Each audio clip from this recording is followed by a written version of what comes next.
Universe, help us, please.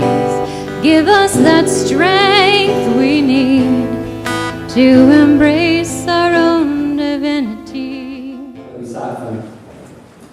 Love, compassion, and generosity for the benefit of all beings.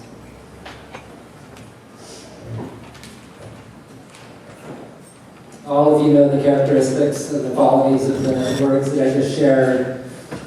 But before we go on, I thought it would be good to have all of us simultaneously have a nice, big, mega, full chest, throat, belly inhalation, and then a nice ah on the exhale. You have permission to do this, so it's okay. With me, ready? Inhale.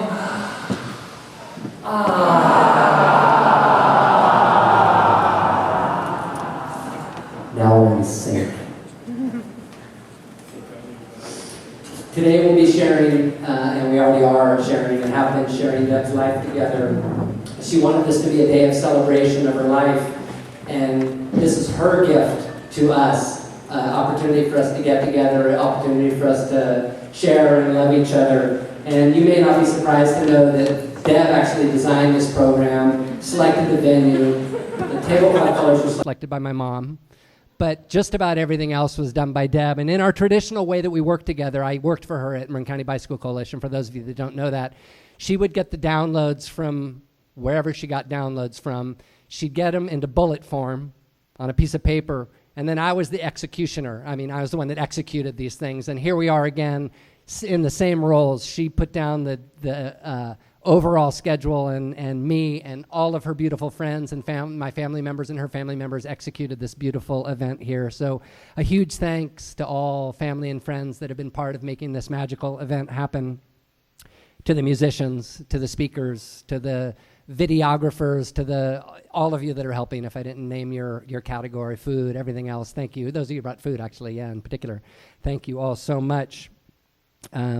We've been working together like a well-rehearsed orchestra to make this event come off. May this day and this evening be worthy of Deb's beautiful, beautiful, beautiful life. She shared and continues to share so freely the love that we all know so well. Before I introduce the first speaker, I would like to introduce the first person who is not going to be the first speaker. I know it sounds confusing. Mary Lou, Deb's mom.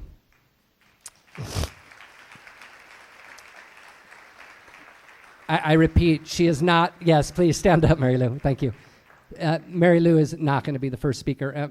Mary Lou, sorry for sharing this story without your permission, but in July, Deb asked her mom if she wanted to speak tonight, and I wasn't there.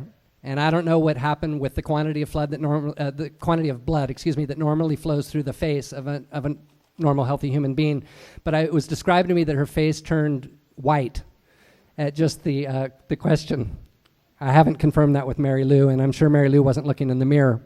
But I wanted to acknowledge Mary Lou as being the super, super epic mom that spent 22 months, the lion's share of 22 months, out here caring for Deb, leaving Pennsylvania, leaving her friends, leaving her daughter and niece and grandchildren for the majority of that time to care for Deb. She cooked and cleaned, and she became a vegan cook, and she's not a vegan, and she learned to cook vegan because Deb was a vegan, and became her personal pharmacist and constant researcher. She's very tech savvy. She was constantly on the computer trying to find solutions for every kind of possible solution that a problem arose for, and there were plenty of those. Spent over 3 months down at Stanford caring for Deb's bone marrow transplant. You can't get a bone marrow transplant if you don't have somebody down there to care for you. That's just one of the rules. So Mary Lou was down there in full force. I can't even begin to describe all of the things that she contributed to during Deb's life and journey through acute myeloid leukemia, and then ultimately through Deb's passing on. She was a writer, managed the blogs, Facebook, and everything else. So she, along with the support and family and friends, really was key in Deb's healing process and again in her ultimate passing. Her last name happens to be Perry, which is my last name, and she used to call us Team Perry. So, Mary Lou, a great honor. Thank you so much. Super duper epic mommy status is what she has reached. All right.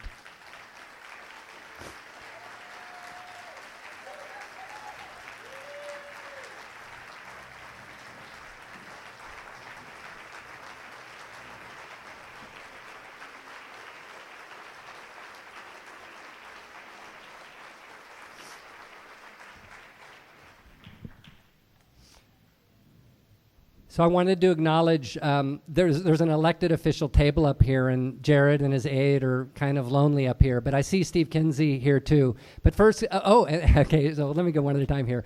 Congressman Jared Huffman is sitting in the front here. I'd like to welcome you, Congressman Huffman, for being here tonight. Thank you for being here.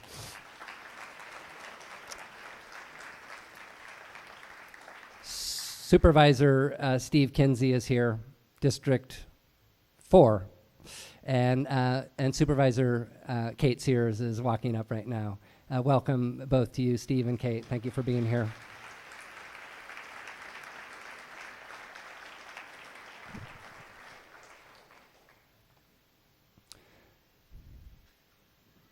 Just want to express appreciation for everybody that came tonight, and again, everybody who contributed to this evening. This was a giant effort, and certainly I would still be in the first phases of setup and organizing if it weren't for all of you, so thank you. Bathrooms, some logistics are right outside the door. You passed them on the way in. We're going to do food in about a half hour or so. So that'll be available at 7 p.m. If any of you brought your utensils, as was in the invite, and there'll be a little washing station up here. You can get help with that if you need help with that. We have our green theme. We have a very serious recycling setup. So before you just toss your stuff away, try to read the signs and get your stuff in the appropriate bins. And I want to introduce the first couple of speakers, and I'm going to talk a little bit about the first couple of videos too, really briefly, and then we'll get on with the program Beyond Me. The first speaker is going to be Deb's wonderful, loving sister, Chris D'Angelo. She'll be up here in a moment, and also Wendy Callens, who's Deb's co-founder of Safe Routes to School here in Marin County. But before we go on, before I introduce or bring the first speaker up to the stage, I wanted to let you know we're going to be watching a series of videos. The first video is of Deb in 2003 in her mid-30s, and she talks a little bit about the PACE bill. You'll hear her say that. You'll probably say, what is the PACE bill? The PACE bill was the bill that was introduced that ultimately became a $612 million Safe Routes to School bill that was rolled into the transportation bill. You will not be quizzed on this. The point is that became $1.1 billion going to 50 states for Safe Routes to School. The man that's introducing Deb, yeah.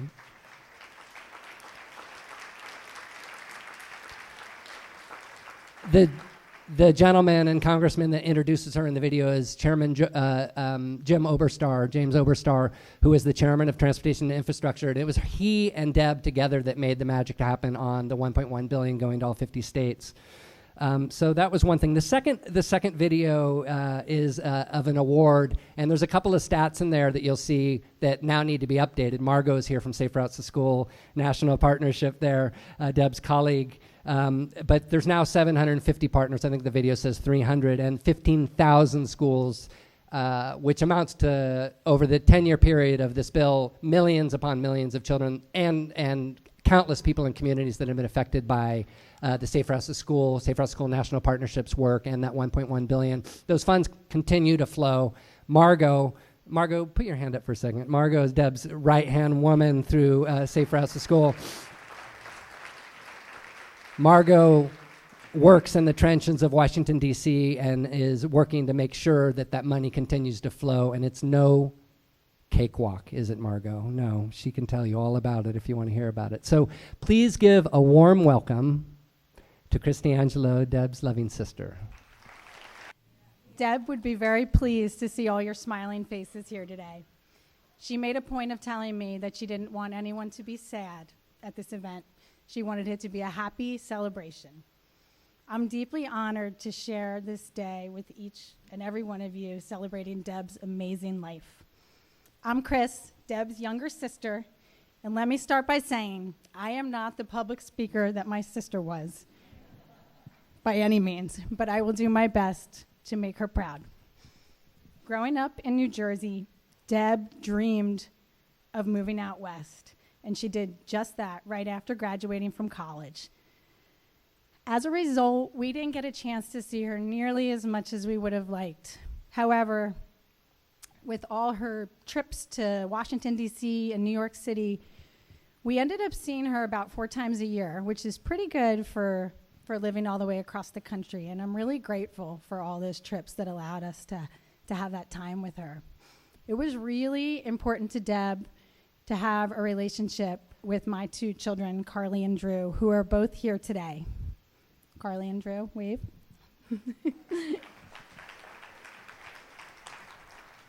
She wanted to be a good aunt to them and really get to know them despite our geographical challenges. One of the last times we talked on the phone, I made a point of telling her how much it meant to me that she made such an effort to visit us often. Losing Deb has had a different effect on everyone that she touched in her short life. For me, it's strange and empty. Accepting that my only sibling is gone.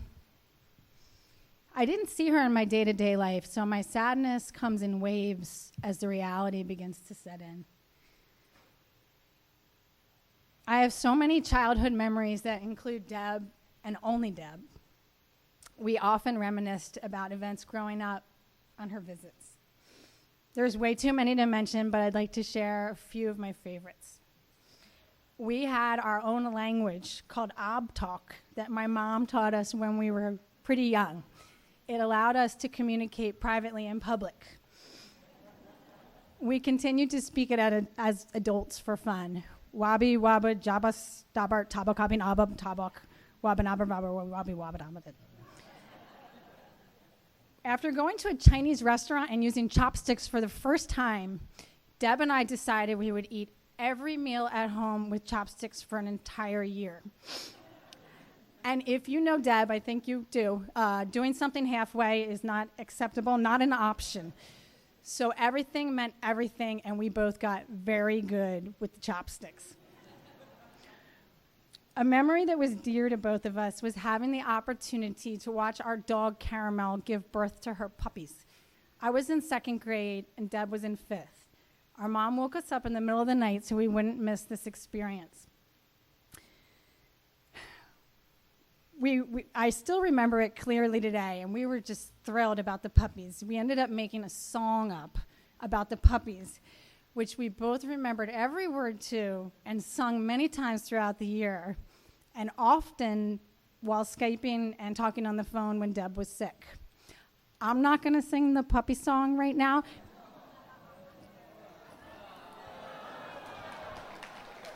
If anyone wants to hear the puppy song, come see me, and I'll be happy to do as many performances as necessary privately for you.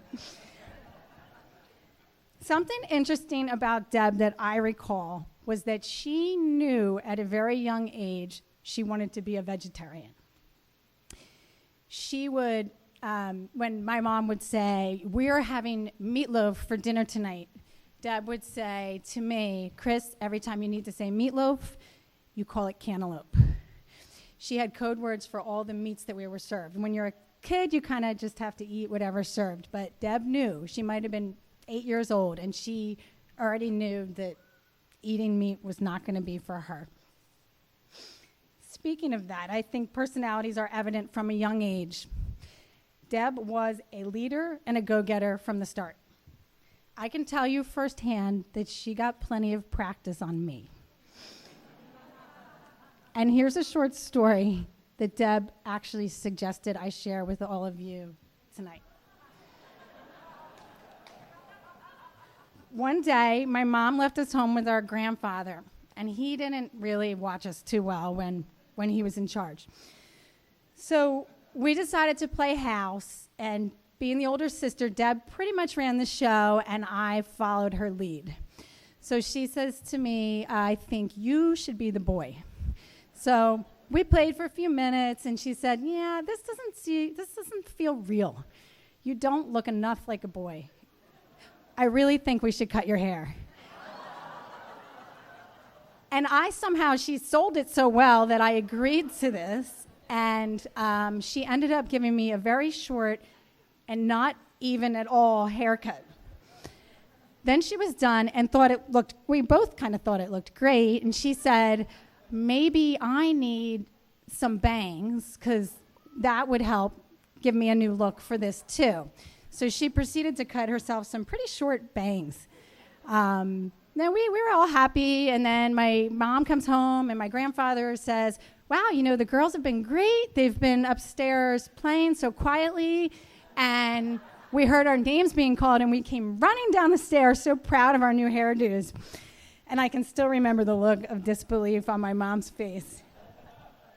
The next day, she took us to a salon, and we both got really short bowl kind of haircuts. So that was it for me, letting her cut my hair. I did let her do other things to my hair through the years. I wasn't too scarred. One summer when I was 9 or 10, Deb spent hours putting tons of teeny braids in my hair to make it look like Bo Derek's in the movie 10. And I thought that was really, really cool. Deb and I often went shopping together when she would visit. She used to say that she bought most of her clothes on the East Coast. When I visited her in July, she wanted me to go through her clothes and take some home.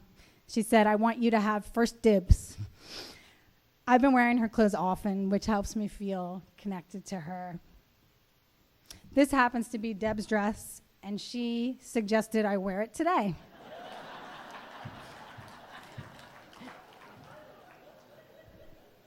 There's so many other memories that just the two of us shared.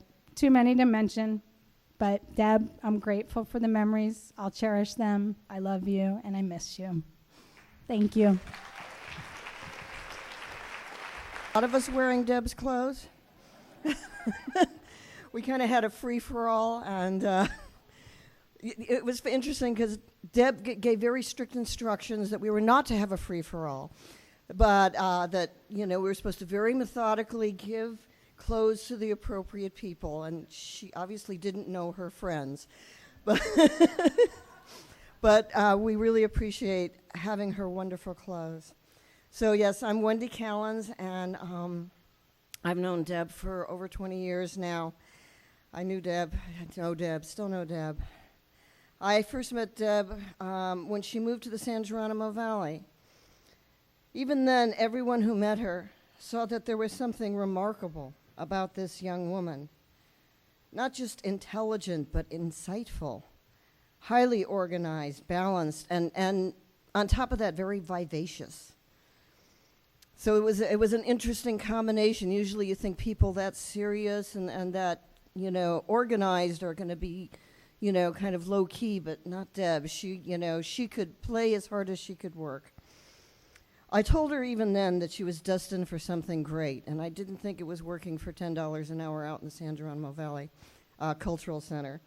But she was hired there as the event coordinator at the community center, and she was already diving into the community. She joined the board of the planning group, and she helped form and then run an organization called Go Geronimo, which was kind of the forerunner of Safe Routes to School. Whoop, Go Geronimo! Get my place back here. Okay. Go Geronimo was aimed at creating creative transportation choices for our isolated community. And she and I bonded over that topic and were soon going to meetings together. She representing Go Geronimo, and I was employed by a Sonoma County environmental group promoting the train. After one very frustrating meeting, we sat in her room and talked about how can we do some grassroots outreach for this. And we found that we both shared a vision for teaching transportation choices to children. I had some money in my budget for public outreach, and we cooked up a plan to have her go around to the various schools and teach children about transportation. But, Deb wasn't just going to go around to schools and teach about transportation. She was going to bike to the schools And of course, we create all these activity books, so she had a bob trailer that she was pulling behind the bike, and she wanted to make the bike into an electric bike that was powered by solar panels that were mounted on the bob trailer. This was quite a contraption and broke down continually. And you know, I said to her, you know, maybe we should abandon the whole solar bicycle thing. It's taking up too much time. And she was like, no, we have to have this. And she had to. She said, this is how we attract children's attention. We have to do it. And that's when I learned that early on that you don't argue with Deb. And the frustrating part is that she was almost always right, you know. Anyway, we went on. We took this to the Marin Community Foundation. We said, hey, we got this great presentation we're giving the kids. You should fund us.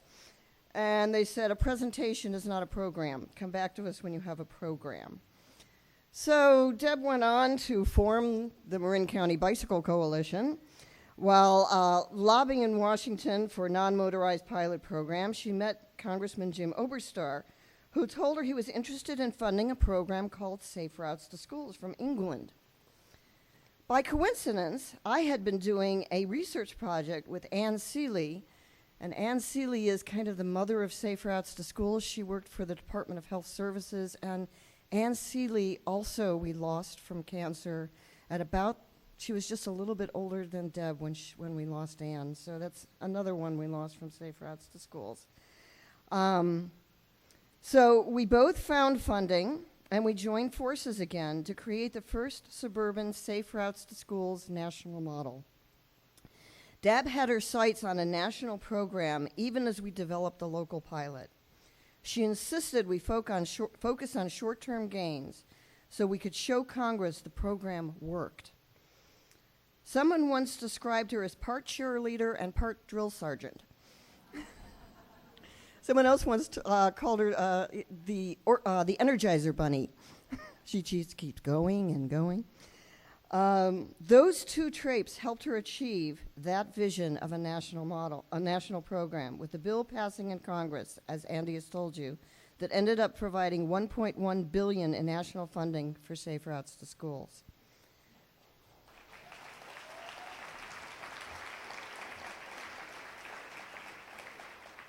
Now, mind you, she achieved this while still building the Marin County Bicycle Coalition, getting $25 million for the non-motorized pilot program here in Marin and for 3 other programs across the country, ultimately founding the Safe Routes to Schools National Partnership, an organization with 750 affiliated partners, all at the same time. She was a force of nature. When she first emerged on the national scene, many of those in the bike community resented her. Who was this young upstart trying to set up new programs without consulting them? That didn't deter her. Remember, you don't argue with Deb. They soon came to respect, admire, and ultimately love her as she built the movement on all levels: local, regional, state, national, biking, walking, health, environment. She saw the web that connected them all.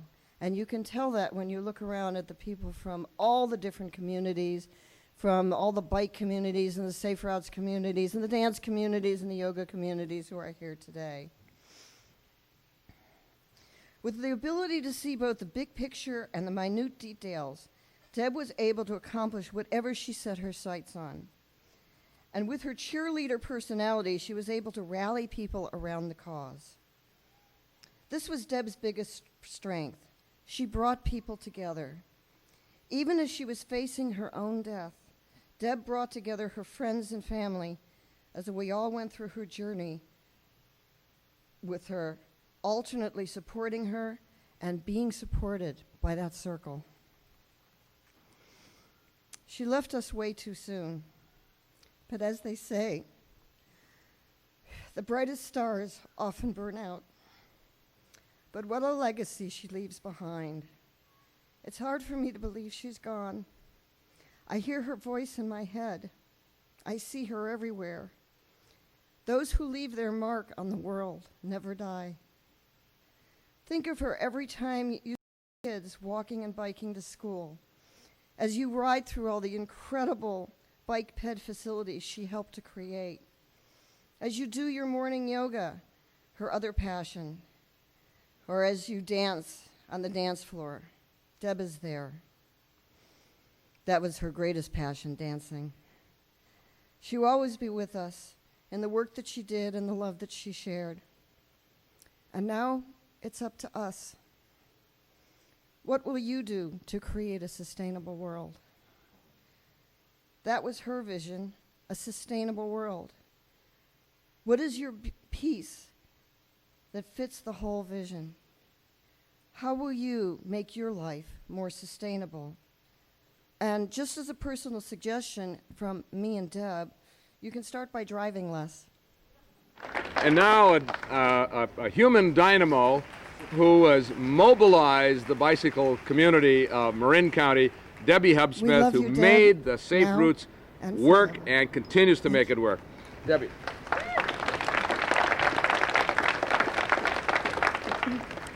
I would first like to express my heartfelt appreciation to Congressman Oberstar for introducing the Pedestrian and Cycling Equity Act for 2003. My thanks also go out to all of the current and future co-sponsors of this important bill, which helps to tackle some of America's most difficult problems, the rise in obesity and traffic congestion. Safe Routes to Schools provides a fun, effective, and safe way to get American children back on their feet and on their bikes. And now the program has been proven successful all around the world and in the United States.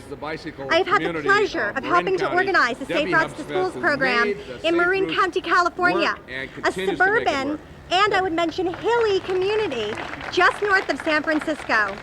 In just a 2-year time period, we have increased the number of children walking and bicycling to schools by a whopping 81%. Equity Act of 2003. My thanks also go out to all of the current and future co-sponsors. We've also decreased traffic congestion around the schools by 38%. Some of America's most difficult problems, the rise in obesity and traffic congestion.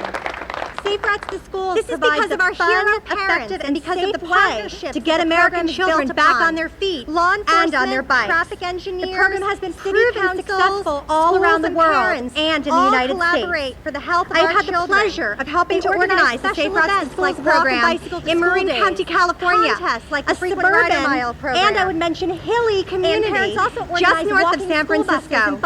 In just a 2-year time period, we have increased the number of children walking and bicycling to schools by a whopping 81%. We also work hard to fix our streets. In Marin County, our Safe Routes to Schools program has resulted in new sidewalks. We've also decreased traffic congestion around the schools by 38%. Crosswalks, and increased traffic safety around intersections. By a whopping, this has been possible thanks to a state program in California. This is because of our hero parents and because of the transportation dollars the program is built upon. Capital funds for law enforcement projects, traffic engineers, city councils, after all, schools and parents in the world all collaborate for the health of our children on a 4-lane highway with no sidewalks. They organize special events like walk and bicycle to school days, routes to schools, contests like the frequent rider mile program.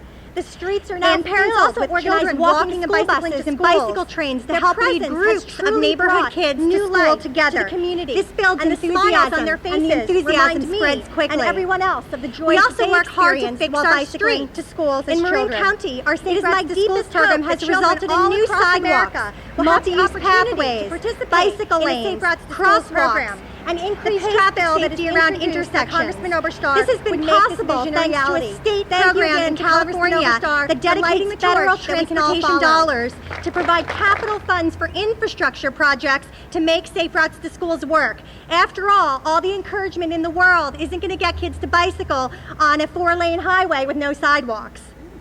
Thanks to Safe Routes to Schools, life in Marin County has improved dramatically. The streets are now filled with children walking and bicycling to schools. Their presence has truly brought new life to the community, and the smiles on their faces remind me and everyone else of the joys that they experienced while bicycling to schools as children. It is my deepest hope that children all across America will have the opportunity to participate in a Safe Routes to Schools program. The PACE bill that is introduced by Congressman Oberstar would make this vision a reality. Thank you again to Congressman Oberstar for lighting the torch that we can all follow.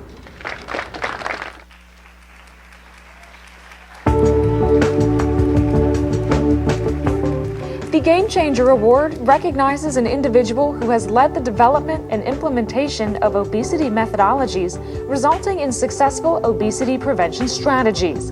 Deb Hubsmith's dedication to implementing safe routes to school highlights her determination to advance obesity prevention through activities that have had a significant impact on various populations. Walking and biking to school is something that can help to promote physical activity.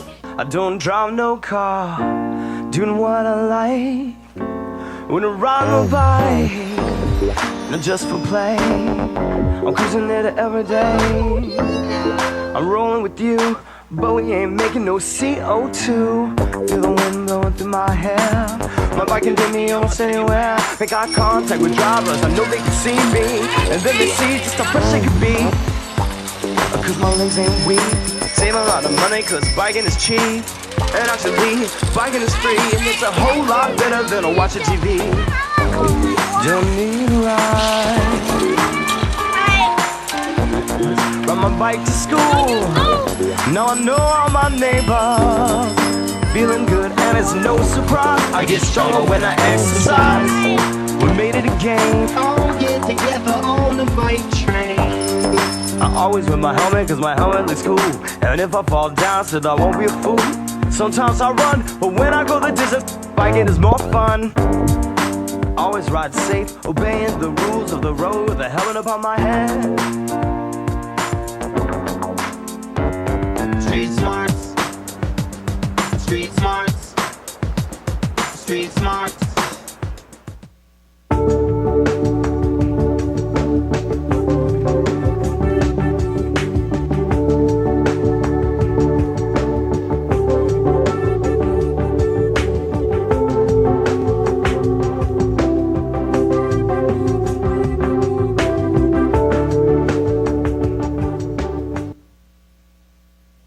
Blaine Lyon wrote that song inspired by Deb's work, and Deb was deeply inspired by Blaine Lyon's work. And it turns out he wrote that song, and then this video was produced for this award, and Deb said, I want you to use this music for it. So a little backstory on that.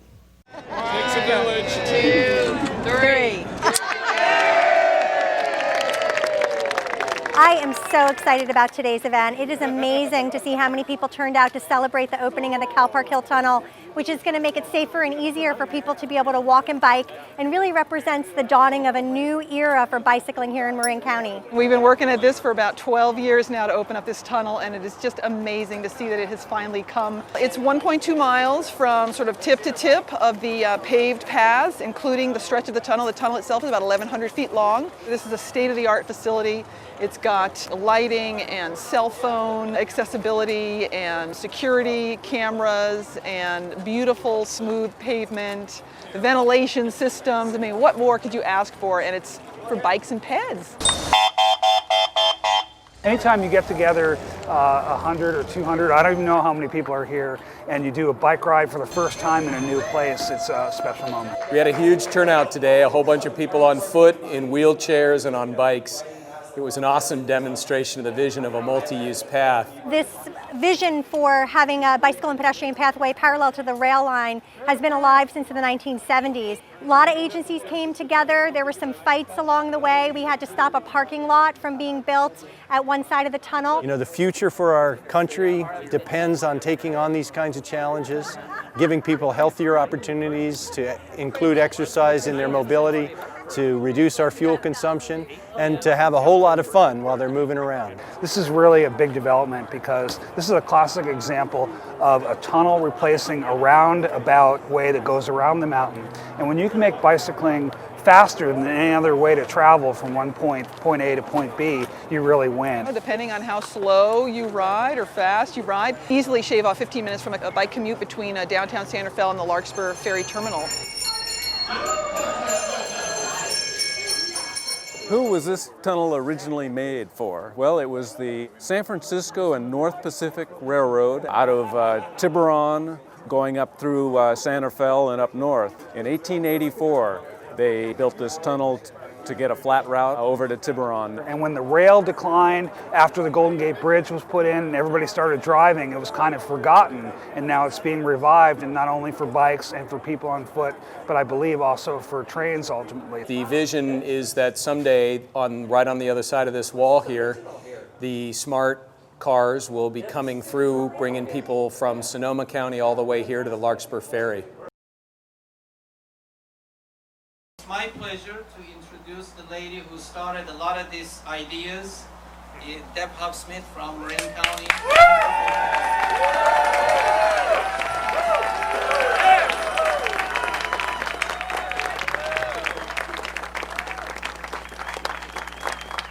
Thank you. I have to say, this is one of the happiest days of my life. And if you're as happy as I am that this tunnel is opening, let me hear you say, yeah! All right, I have to say, Steve Kinsey mentioned earlier that Jean Starkweather was one of the people that really set this on fire. And she sat me down 12 years ago in a cafe and she said, I've been working on this for 2 decades, and now it's time for the next generation to take this on. I need you to get this tunnel open and to work with everybody in order to make it happen. And so we kept working and we kept the vision alive.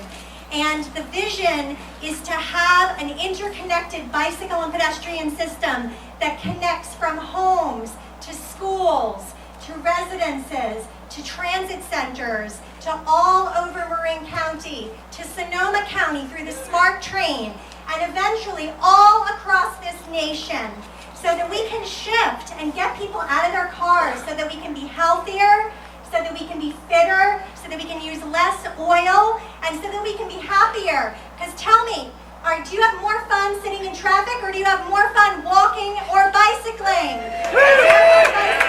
Yeah. There are so many people that came together to do this. The County of Marin has been such an amazing champion. SMART, the Golden Gate Bridge District that kept the right-of-way in perpetuity, Larkspur, San Rafael, Caltrans, TAM, Bill Whitney held the torch for a long time with the initial projects. I want to thank Patrick Seidler, Kim Banish, Eric Anderson, Andy Perry, Heidi Adler, Nancy Weninger, Vince O'Brien. These are some of the people that I sat with in people's living rooms saying, how are we going to get this open? I want to thank Bikes Belong Coalition. Tim Blumenthal is here. They gave a grant that allowed me to have the staff time to work on this project. And I want to thank all the members of the Marin County Bicycle Coalition that support this vision and keep it alive, because we together are a movement, and we together make a difference every time we ride our bike and walk instead of taking the car. And in the words of Congressman Oberstar, who is the chairman of the Transportation Committee, and helped to bring a lot of money to Marin County to create Safe Routes to School, to open this tunnel, and to do so many things. He says it's not that often that you have the opportunity to change the habits of an entire generation. And that's exactly what we're doing here today with this world-class model. And I want to thank Patrick Seidler for keeping the vision alive all the time and bringing people over to show that in the Netherlands, 50% of trips are made by bicycling. And guess what? Today is the beginning of a new era in Marin County, and we are starting the momentum that is going to keep this going to build the entire system. So you were here. Thank you for being a part of it. Show up at the public meetings. Hopefully I'll see a lot of you at the SMART meeting next Wednesday night to keep the train and the pathway alive. And don't ever take no for an answer. Thank you very much.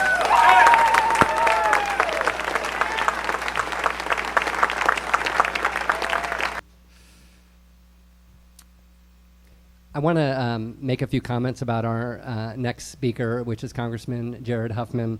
Deb and Jared worked very close on SMART for years. Deb started working on SMART actually around the year 2000, or actually in the late 90s.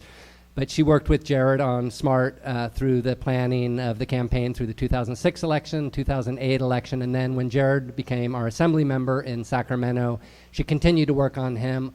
Work on him, Freudian slip there. Work actually very closely with him.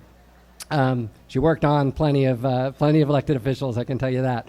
But she didn't need to work on Jared because Jared was right there with us, and she worked with him on a number of different campaigns connected everything bicycle ped, funding for Safe Routes to School, and making sure the stream of federal funds which come through the state got down to where they needed to go, which is on the ground where you and I are there to use them. When I went to Sacramento in 2013 with the National Bike Summit, one of the things we do is we have a lobby day, and we go up on Capitol Hill and meet with congressional representatives. And when I went up there, I was oftentimes with Deb, especially with our meetings with our local senator and congressional representatives. I would go to many different offices, and sometimes I would end up in Tea Party offices. And as you can imagine, as I came in with my little blue folder and my bicycle pen, I wasn't necessarily the most welcome person there because there oftentimes was no interest in bike ped stuff. But when I walked into Jared's office in 2013, he'd been in office 2 months, and I was like, me and my team, our little cadre of people, would take turns making our asks. We usually had 2 or 3 or 4 or 5, and before we could each finish our sentence of what we wanted, Jared would either say, I'm on it, I'm going to be a co-sponsor, I already am a co-sponsor, or I'm working with Earl Blumenauer in Portland, we're already on the game here.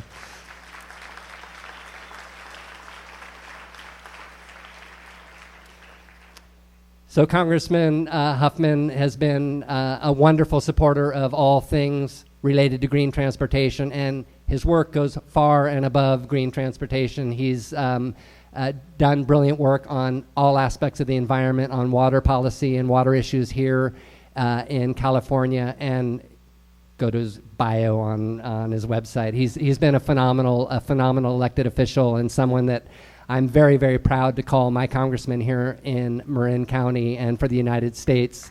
Please give a warm welcome to Congressman Jared Huffman.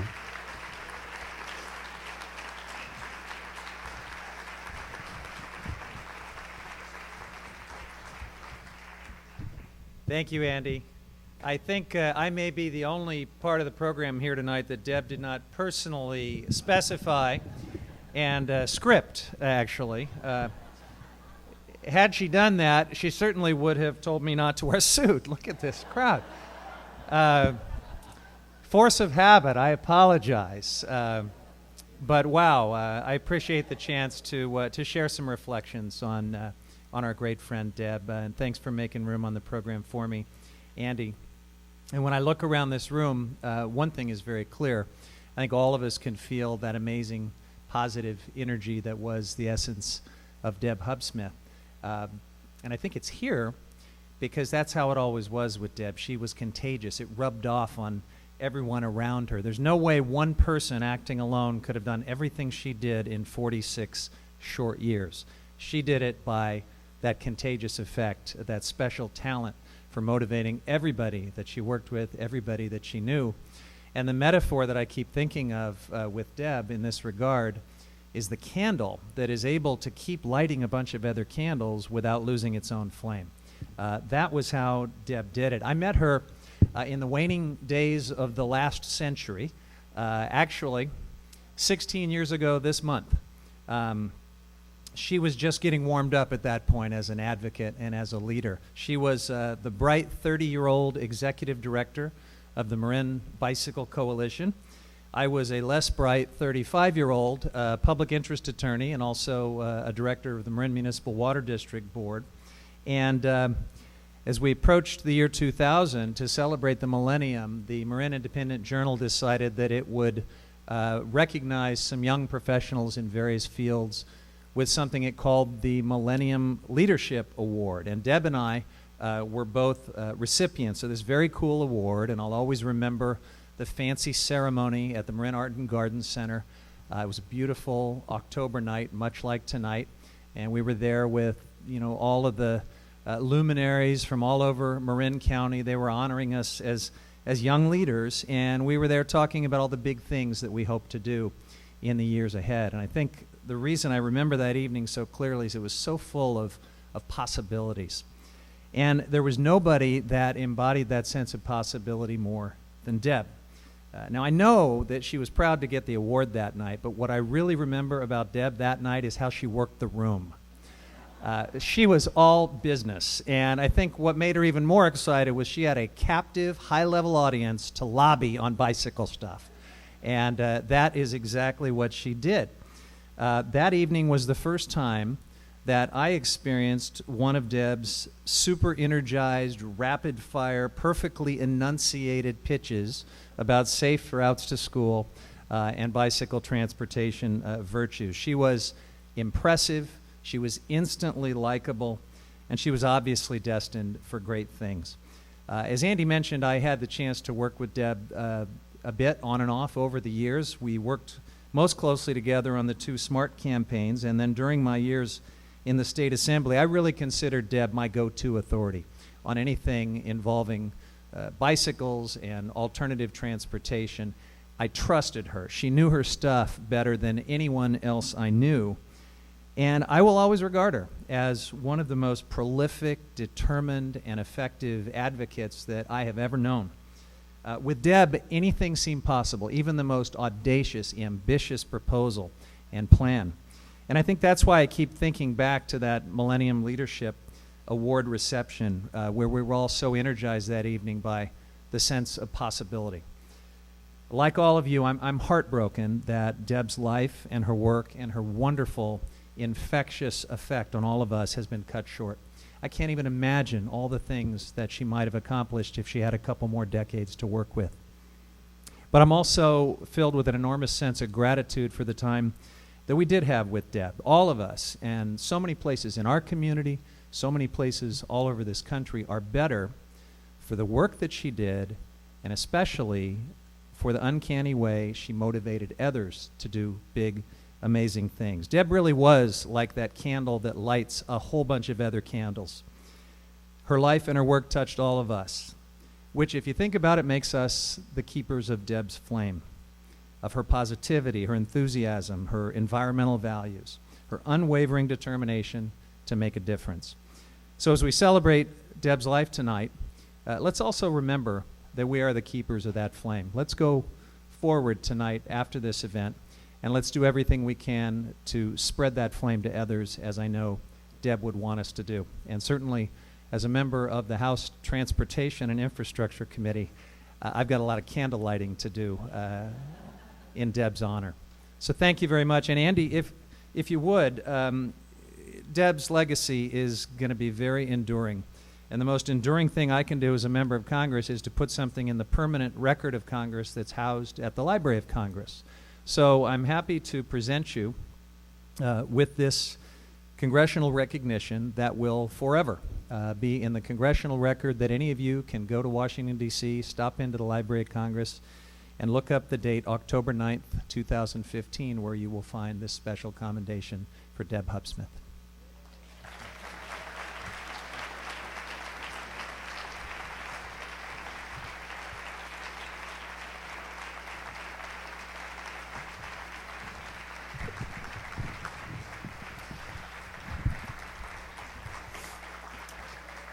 When we say Cal Park Tunnel, those of us in the advocacy community think of Deb Hubsmith, of course, but humble in the background and absolutely critically important for that tunnel to be what it is now. That tunnel had collapsed, and an oak tree on the hill had come down through the collapse and was alive inside the tunnel. That oak tree would be alive today. We're not worried about the oak tree. We're glad the tunnel is open, but that tunnel would be in the same condition it is today if it weren't for the collaboration that happened between our next speaker and Deb. Supervisor Kinsey was a critical link. He was Deb's close friend, champion, and he had his fingers on something that's very critical in the bike ped advocacy community. So you can have the greatest vision in the world, but if there's no cash flowing into your project, it just stays a really cool vision, and really cool visions are really cool, but you can't ride on them. Supervisor Kinsey, as a member of the Metropolitan Transportation Commission, the regional commission that, amongst other things, has control over regional funds, was able to get the funds positioned in the right place to build projects like the Cal Park Tunnel and the newly constructed over Sir Francis Drake Boulevard, for those of you that have seen it, Green Bay Corridor Improvement Project, Phase 1, and many other projects. So Steve, a major player, major close friend, and a beautiful spirit. Please give a warm welcome to Supervisor Steve Kinsey.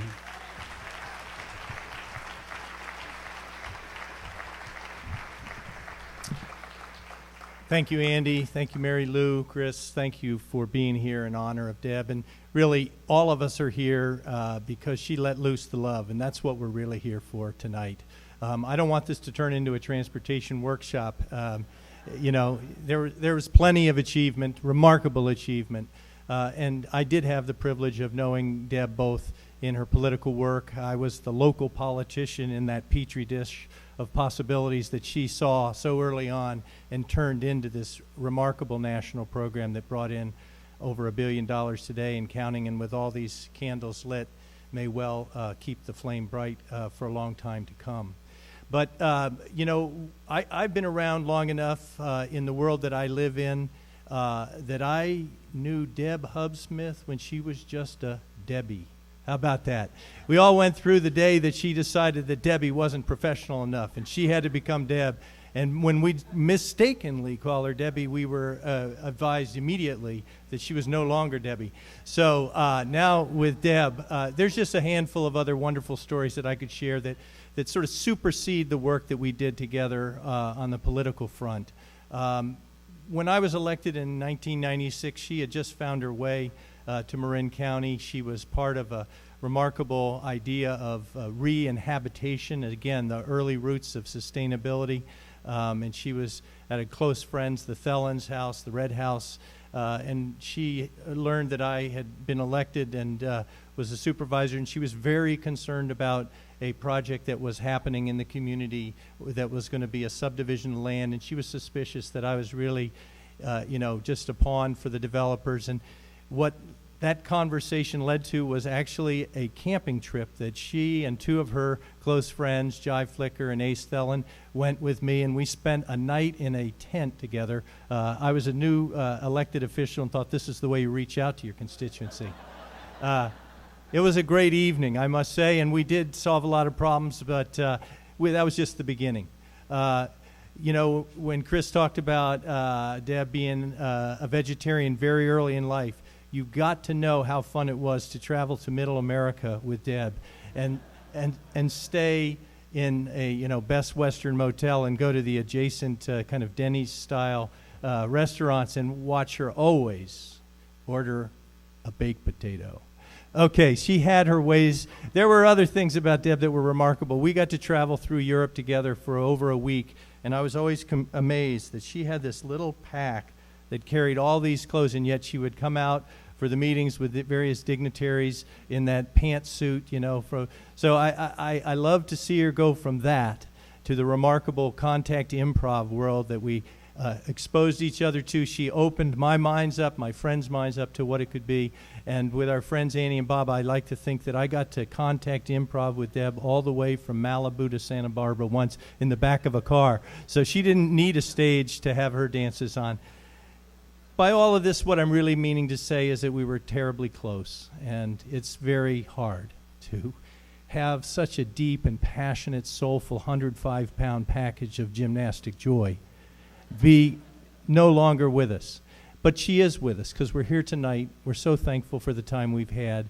We so deeply appreciate the obvious love that she was instilled with through her family, and we will carry on in the memory of what she did in such a remarkably short time that many of us take a lifetime to do.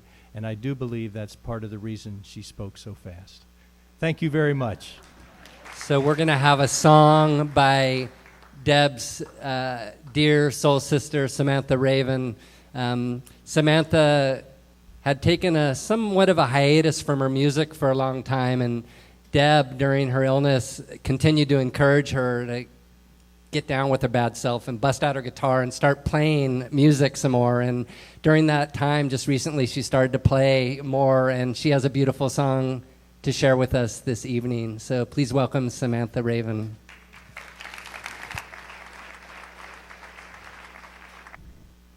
Thank you so much, everybody, for coming and honoring our special beloved Deb. Like many of the people in this room, I am honored to say that she was my best friend. And above and beyond everything that she did in our material world to bring these vast improvements to our communities, She brought vast improvement to all of the hearts of the people who loved her deeply. And I was lucky enough to journey with her for the entire 22 months, spending a lot of time in the hospital doing Reiki and singing. And I really feel like she was a spiritual teacher to me and those who got to witness her. And the most profound message that I think she has for all of us is that we really love ourselves deeply. If we love ourselves deeply, we will care for each other and our earth and the animals and everybody the way we really need to. And so this is something that she said to me in the time that she was dying. So I invite you to listen deeply to this quote, let it into your heart, and then let this song help it journey deeper into your heart. Love yourself as clearly and as deeply as I love you. An elevated and loving awareness of who you really are in your perfection is the best gift that you can give me in honor of my life. Know thyself and love thyself tenderly and with joy. The song is called Beloved. It's a prayer that we will each become our own beloved.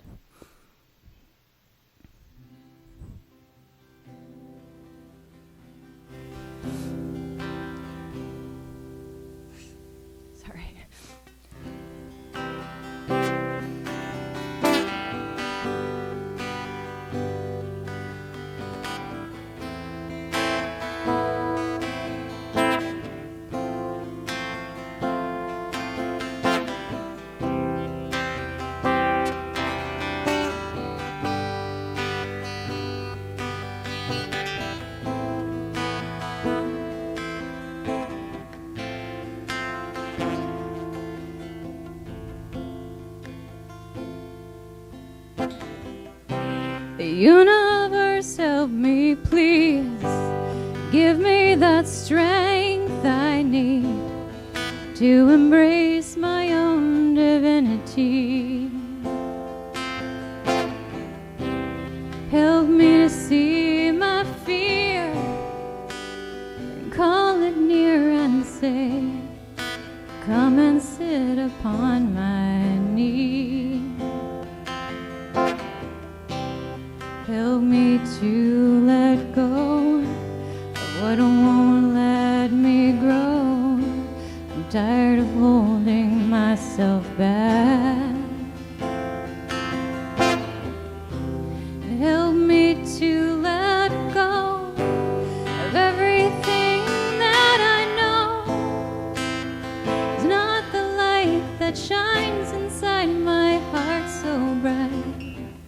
So tired of searching all around, so tired of putting myself down instead of looking within.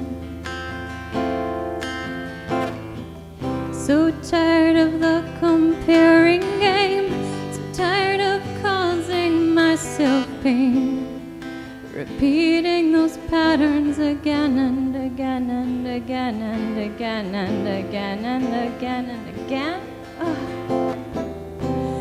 Help me, please, that I may become my own beloved.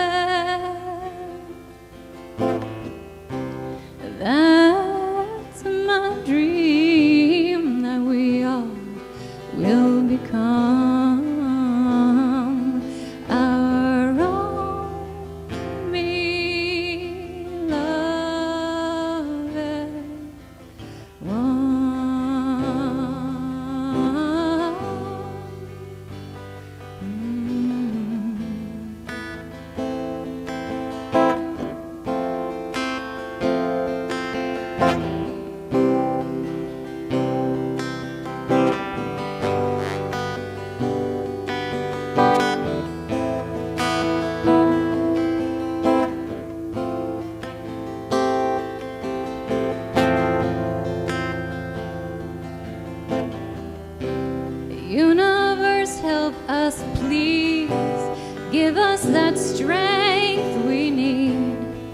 to embrace our own divinity. Help us not to care what they think of us out there. It only matters that we live our dreams, and there's no way they can judge whether we are good enough. The only judge is if we're happy. Who cares what the inner critics say? They've forgotten how to play, and play is what gets us out, singing and dancing.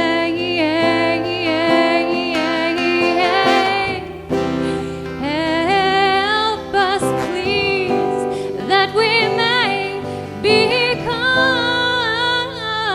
our own beloved. That's my dream, that we all will become our own beloved one.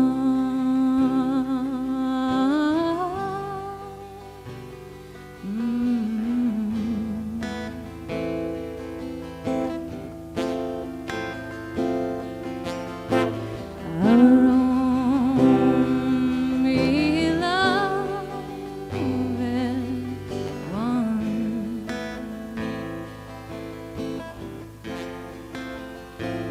one. Our own beloved one.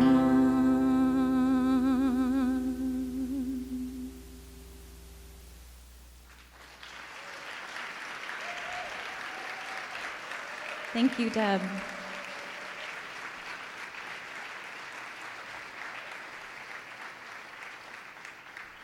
I got a call from Alicia O'Laughlin tonight, and she asked me, we have a banner that I want to bring to the event. And my first thought was, this isn't an event to promote political stuff. And then Deb intervened, and I got an electrical shock down my spine, and she said, of course it's the place to have a political announcement. But this is much more than a political announcement, because it's a project that Deb worked on starting in the 1990s, and that she and I worked on very hard together at monthly meetings in Mill Valley and in Corte Madera with an unbelievably enthusiastic group of 20, 30 people at some of the meetings. Prior to the Cal Park Tunnel being worked on by Deb, she was working on the Alto Tunnel. The Alto Tunnel connects Corte Madera to Mill Valley. It's another collapsed train tunnel. And over the last year or so, we've been waiting for the County of Marin to finish a study. Not 1 year, 3 years. The study has been dragging on very, very slowly. Well, just recently, the group that's been meeting for years, some of them for a decade or more, created Friends of Alto Tunnel. And the Friends of Alto Tunnel have been doing a great job in putting pressure on the county to get the study done, because the studies being completed, studies need to be completed before any movement can go forward to try to get funding to get this thing built. Over in the corner here, next to Deb's bike, which is actually hidden by the banner, and she would probably have it that way, is a Friends of Alto Tunnel banner. And I hope there's some kind of information on there. Friends of Alto Tunnel, I think, has a Facebook page now, so you can find it there. But there's a lot of good work happening to open up the other tunnel, which will help complete the network that Deb talked about in the video. If you don't have a network, you don't have a transportation system for bicycle pedestrian transportation. And so I just wanted to do a call out and a special appreciation to all the people that are part of the Friends of Alto Tunnel, and to Alicia O'Laughlin for continuing to keep the spark alive at Marin County Bicycle Coalition for all of the advocates. She is the sole advocacy person there. And big shout out to Alicia for her awesome work there. And also for everybody working on this other tunnel, because when that tunnel is done and the Central Marin Ferry Connection Project getting you over Corte Madera Creek is done, combined with the Cal Park Tunnel, combined with countless countless other projects throughout the county, we will truly have the network that Deb envisioned when she began her work with Wendy Callen so many years ago. JJ, could you turn down the house lights on the video? I'm going to fire up a couple of videos while you guys are getting your dessert, and we will rock on. So Samantha made a very sweet comment when she got up there talking about Deb's heart and soul. We've been talking about Deb's left brain, you know, the logical rock and roll political brain. But the part of Deb that, see, half of you know her from the dance world and half of you know her from the political world. And many of you in the political world haven't seen the dance, spiritual, yogini part of her, and vice versa. So here's a little bit, and many of you have seen this video because it's been online for a while, but a couple of videos of Deb dancing and doing what she really, really deeply loved, what nourished her soul, what nourished her spirit, and what gave her what it took to go out to Washington, D.C. and rock the nation, as Michael Franti likes to sing.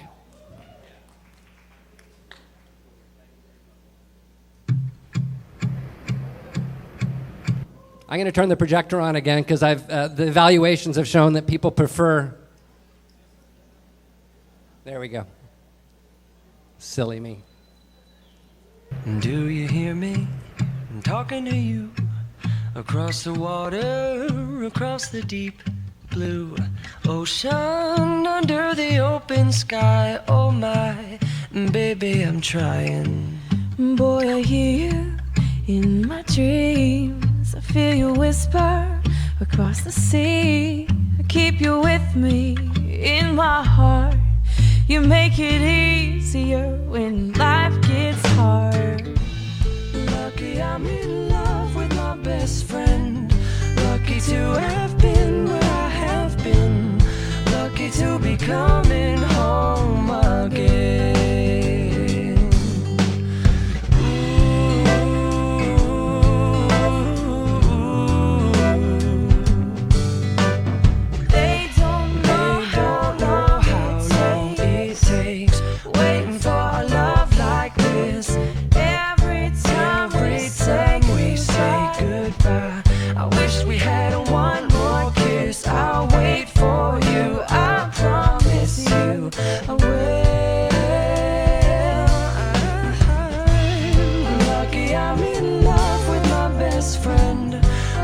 To have been where I have been, lucky to be coming home again.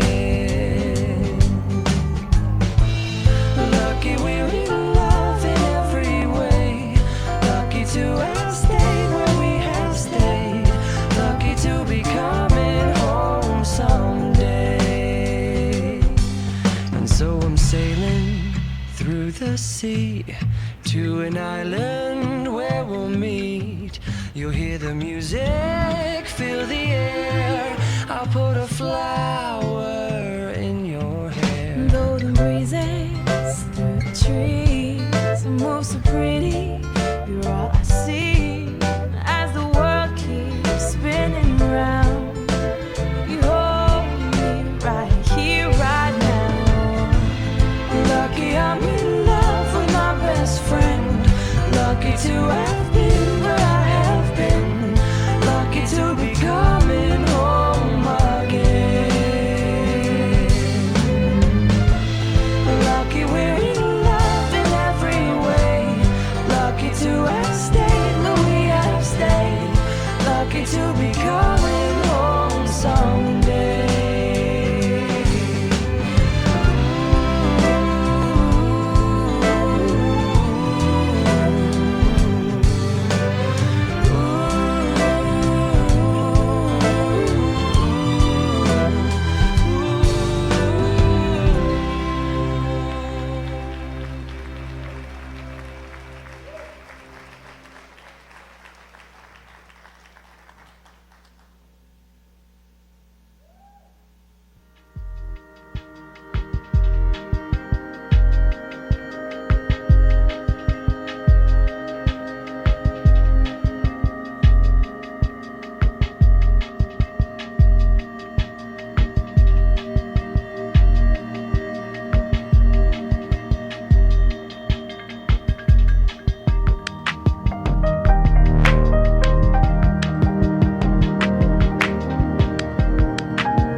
Editor's note. That first video, Deb asked me on her 43rd birthday to shoot a couple of photos, and I just clicked the video on, and I only shot like 15 or 20 seconds of video and stretched it out to make that first one. Ken and Denise Martini are making a documentary on ecstatic dance. You guys aren't here, are you? I don't think they're here. And he clipped all the Deb clips out of what was about an hour or so, hour and a half shoot at Ecstatic Dance, which was started actually by Tyler. I have so many Tylers. Tyler Blank. I have the right Tyler. Tyler Blank is here tonight somewhere. Tyler and little Jasper. Tyler, if for those of you that stay, when you see the lights turn down tonight and this place completely groovified, I can identify the definition of that term later for you. He brought lighting equipment that's going to turn this place into a light show. So I want to express my appreciation for Tyler, who I don't think I said started Ecstatic Dance around the Bay Area, which Deb and I absolutely loved to go to. The Thursday night female singers that would meet at Deb's house, and they're going to tell the story, so I won't tell too much. I was a honorary Y chromosome member on occasion. Developed the song, and they'll share a story with you, but they're going to sing for you here.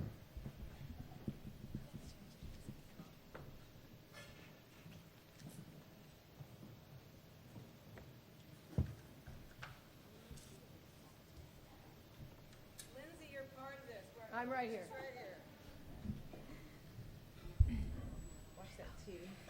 Can you make that stand taller? No.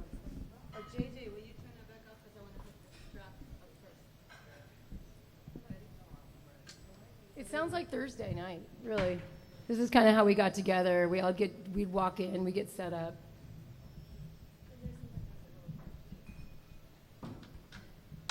Okay. Does anyone need words?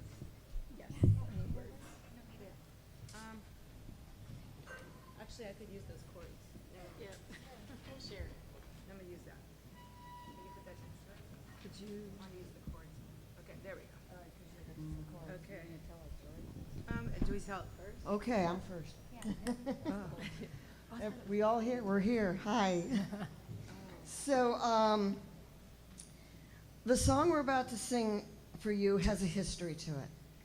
So last spring, Deb organized a music party for her mother, and who wanted us to sing songs from the 60s and 70s, which is her era.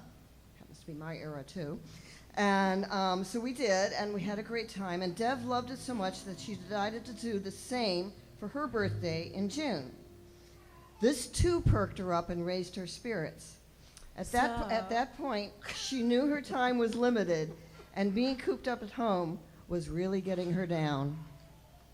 And so here we were in the middle of her birthday party, right?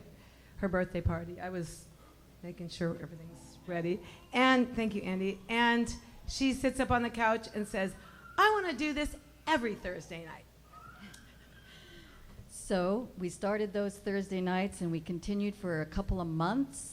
And each time we arrived in her living room, she'd be lying on the couch. And as soon as we started singing, she'd pop up on the couch and start singing along, shaking her percussion instruments. And that was so invigorating for her and for all of us. But then as time went by, she started not having such an easy time sitting up anymore. And one time she said, it's just not easy sitting up. Let me see how she said it. It's not so easy getting up anymore.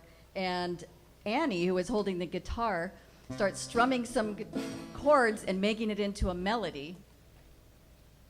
Lindsay, you want to tell what happened next? So I pretty much joined this singing group, and this group was already well on its way of making many verses happening, and with the help of Deb, with writing verses and editing and creating the score, pretty much this singing group has been a very big part of my life and has touched me deeply. And because of this, I thank Deb for bringing song together for all of us. And I just happened to be lucky enough to be included in one of these nights one time, and Deb looked me straight in the eye and said, Colleen, you have to keep singing. And she smiled like that. And it awakened something in me, this passion. I hadn't sung for years, and I used to sing all the time. And so I'm not going to argue with Deb, and so here I am singing. I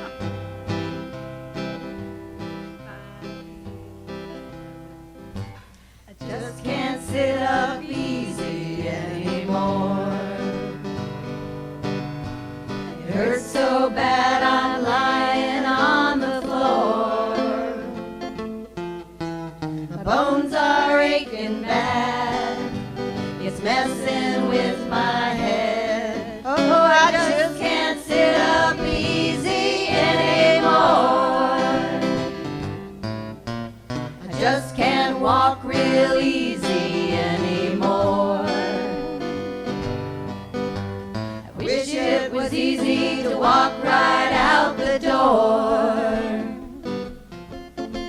I want to feel strong again and go play with my friends. Oh, I just can't walk real easy anymore. Just can't eat so easy anymore. The food smells good, but eating's such a chore.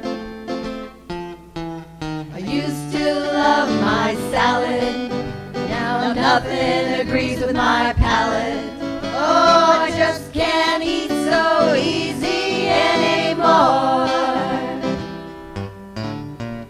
I thought I'd never go to the beach no more. But now I'm sitting here on the shore.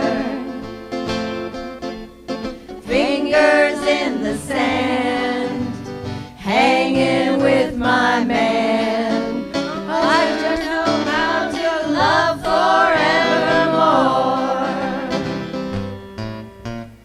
I never last this long. I'm one strong woman singing my true song. Leaving's hard to bear. I've got so much to share, but I've enjoyed the journey all night long. Yes, I've enjoyed the journey all night long. Oh, I've enjoyed the journey all night long.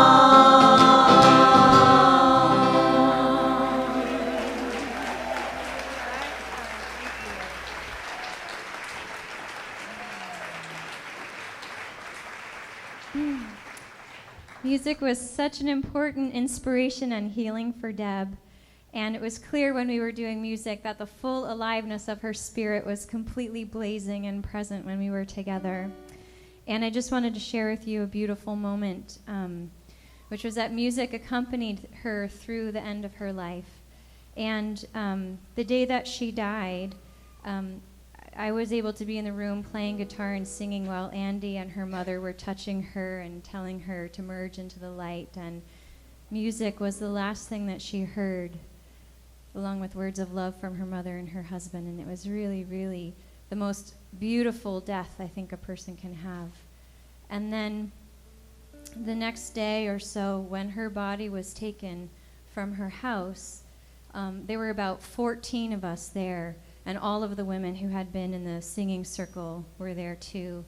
And as her body was taken down the stairs, a river of her friends followed her and sang down by the riverside as we sent her on her river journey to the next phase of life. So thank you for sharing in her love of music.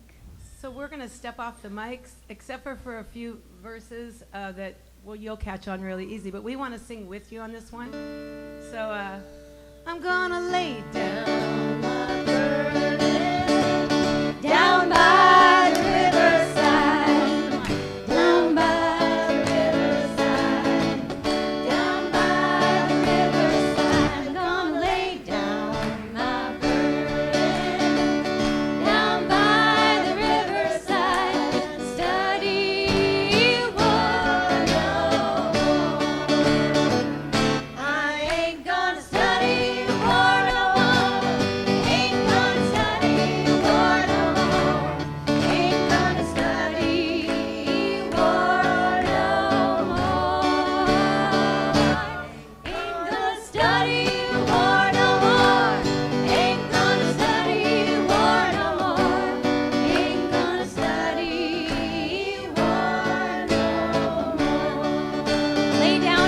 anxiety. We're gonna lay down anxiety. Sing along.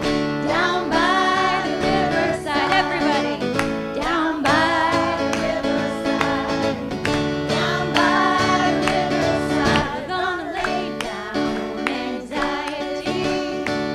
Down by the riverside. Study pain.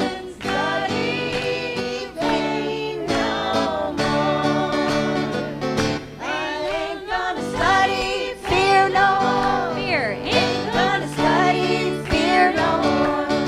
Ain't gonna study fear no more. No more, no more, no more. Ain't gonna study fear no more. Ain't gonna study fear no more.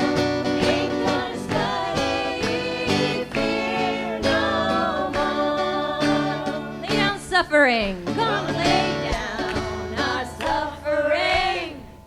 Down by the riverside. Down by the riverside. Down by the riverside. Gonna lay down my suffering.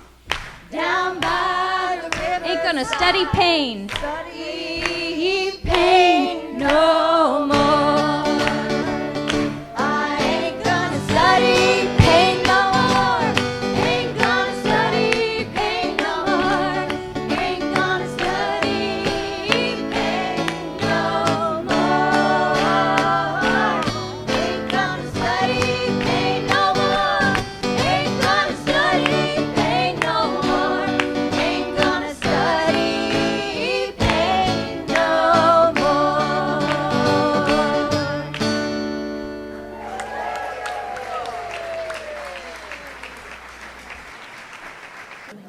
Hi, I'm Deb Hubsmith. I'm the founder and director of the Safe Routes to School National Partnership, and I'm here in Washington, D.C. at the Sold Out Walking Summit, where we're figuring out strategies to promote walking and walkability. The Safe Routes to School National Partnership is working to make it safer and easier for kids to be able to walk and bike to school and also in daily life. And this helps all communities as well. We're working to empower people to become leaders in their communities. There's a lot of benefits of walking and bicycling to school. Of course, the health benefits of physical activity, but we also know that active kids do better, and that when we get more people walking, we build community. With everything, there are barriers. Some of the barriers we're hearing are around safety. And one of the ways to solve this is creating a citywide task force that brings together the school, law enforcement, public works, planning, and parents, people, businesses, to really get those problems on the table and to find solutions. And so we need the infrastructure, but we also need promotion too. And we've created a great program called Fire Up Your Feet. You can get the resources on our website, fireupyourfeet.org. It's in partnership with the National PTA and Kaiser Permanente. It's a grassroots empowerment program that's helping kids get 60 minutes of physical activity a day. They can track their trips, and they can look at curricula that's there to incorporate in their schools, and you can use it as a fundraiser for healthy fundraising if you like for your school as well. So to get started, get out there on Walk to School Day. If you missed that this year on October 9th, then you can get out there in the spring. An event is a great way to get people fired up. And then do something like a walking audit of your school, where you really bring out all the stakeholders, the people that can make the difference and change the streets, like the Public Works and Planning Department and the mayor and the school, and just start to bring the community together. And then just enjoy the joy of walking. It's just a wonderful activity. You can find out more and get resources on our website, saferoutespartnership.org. One of the themes that's emerging here is that when we solve for walkability, we solve many problems at the same time. The panel we're about to turn to here comes out of the roundtable conversations that took place at the Center for Total Health yesterday, where we had leaders from different sectors, and I'll let Deb describe them in just a minute, talk about why does walking matter to our sector. So Deb's going to describe this, but I want to introduce Deb because she's a particularly important leader in this movement and become an extraordinary friend over the last little bit of me personally and of our organization. Deb Hubsmith is the founder and director of the Safe Routes to School National Partnership, which, as you know, has just changed the way we're getting to school and growing in so many ways and so powerful in our country. from very humble beginnings, and she has been serving over this last year as the co-chair of the Everybody Walk Collaborative. So here to introduce our panel, to take it to the next level, let's welcome one of this movement's greatest leaders, Deb Hubsmith. These are the leaders associated with the business roundtables from yesterday. And first, I just want to say how inspired I am and excited I am to be here. And one of the themes that we've had this morning has been around inspiration. And when we feel inspired, it's almost like we have this superhuman power to be able to do things that we might not have done before. We have the ability to be able to dream big. And that's what we're doing here at this walking summit. And I'm so inspired by the leadership that Kaiser Permanente has put toward this, by Tyler Norris, by America Walks, Scott Bricker, which is serving as the backbone organization for the Everybody Walk Collaborative and the walking movement. From just a little less than a year ago, look where we are today, and think about where we're going to be going in the future. It is inspiring to me. Another thing I really want to talk about is empowerment, because if we're inspired, we can have a lot of great dreams, but we need to be empowered in order to take that step forward too. And so that's what we're aiming to do here over the next couple of days, is figure out really how can we empower people to be leaders?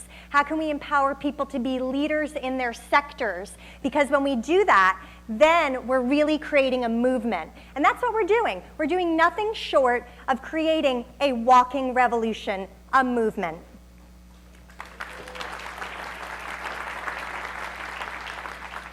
So what we did yesterday, while there were great sessions going on over here as well, was we had 5 different organizations that were leaders in various sectors organize a group of about 15 people per sector to come together to talk about what does that sector need to do in order to move this walking movement forward, and how will they benefit, and what are the barriers, and what's next. And so the organizations that did this organization include Policy Link, that organized the Equity Roundtable, the Funders Network, yes, Policy Link, woohoo! The Funders Network for Smart Growth and Livable Communities organized a group of funders to be here. The National League of Cities organized the elected officials and appointed officials to be here. Kaiser Permanente organized business leaders. And Locust, which is part of Smart Growth America, organized developers to be here.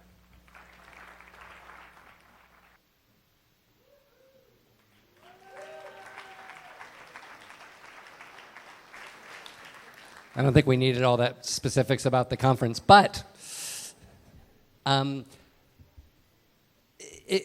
find it really striking that so Deb had done all the work in Marin and then taken the Safer House to School national work, or the Safer House to School work national, and started the national partnership.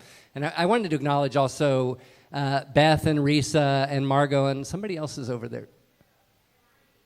So Marty, hey, Sarah and Marty.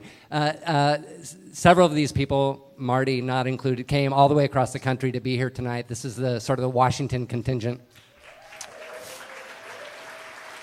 Deb's colleagues with Safe Routes to School National Partnership.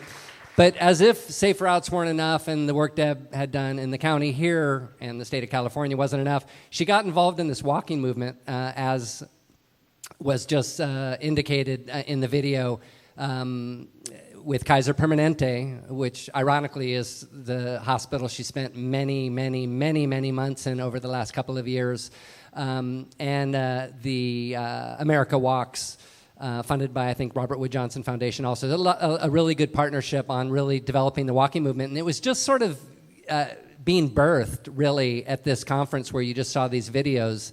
And some really good work was happening. She was really excited about it. She came back from the conference completely stoked out of her mind.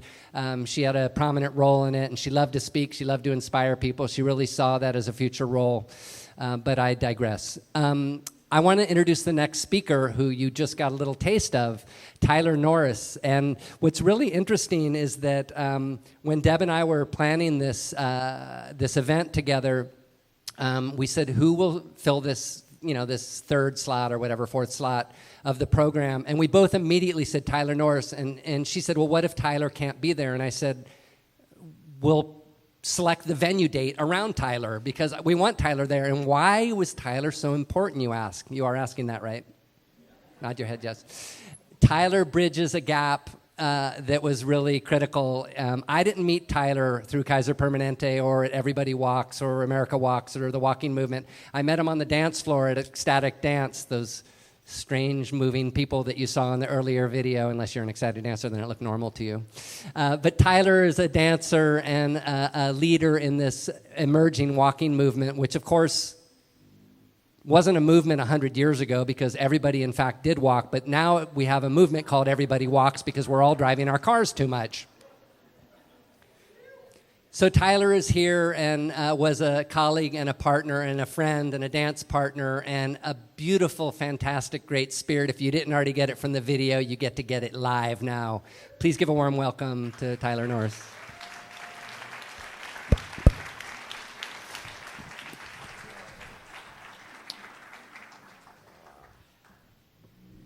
Thank you, Andy.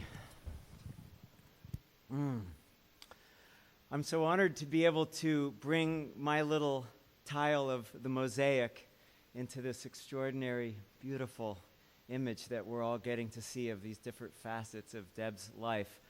And to know that if we just back away from that mosaic a little bit, we can see her in it.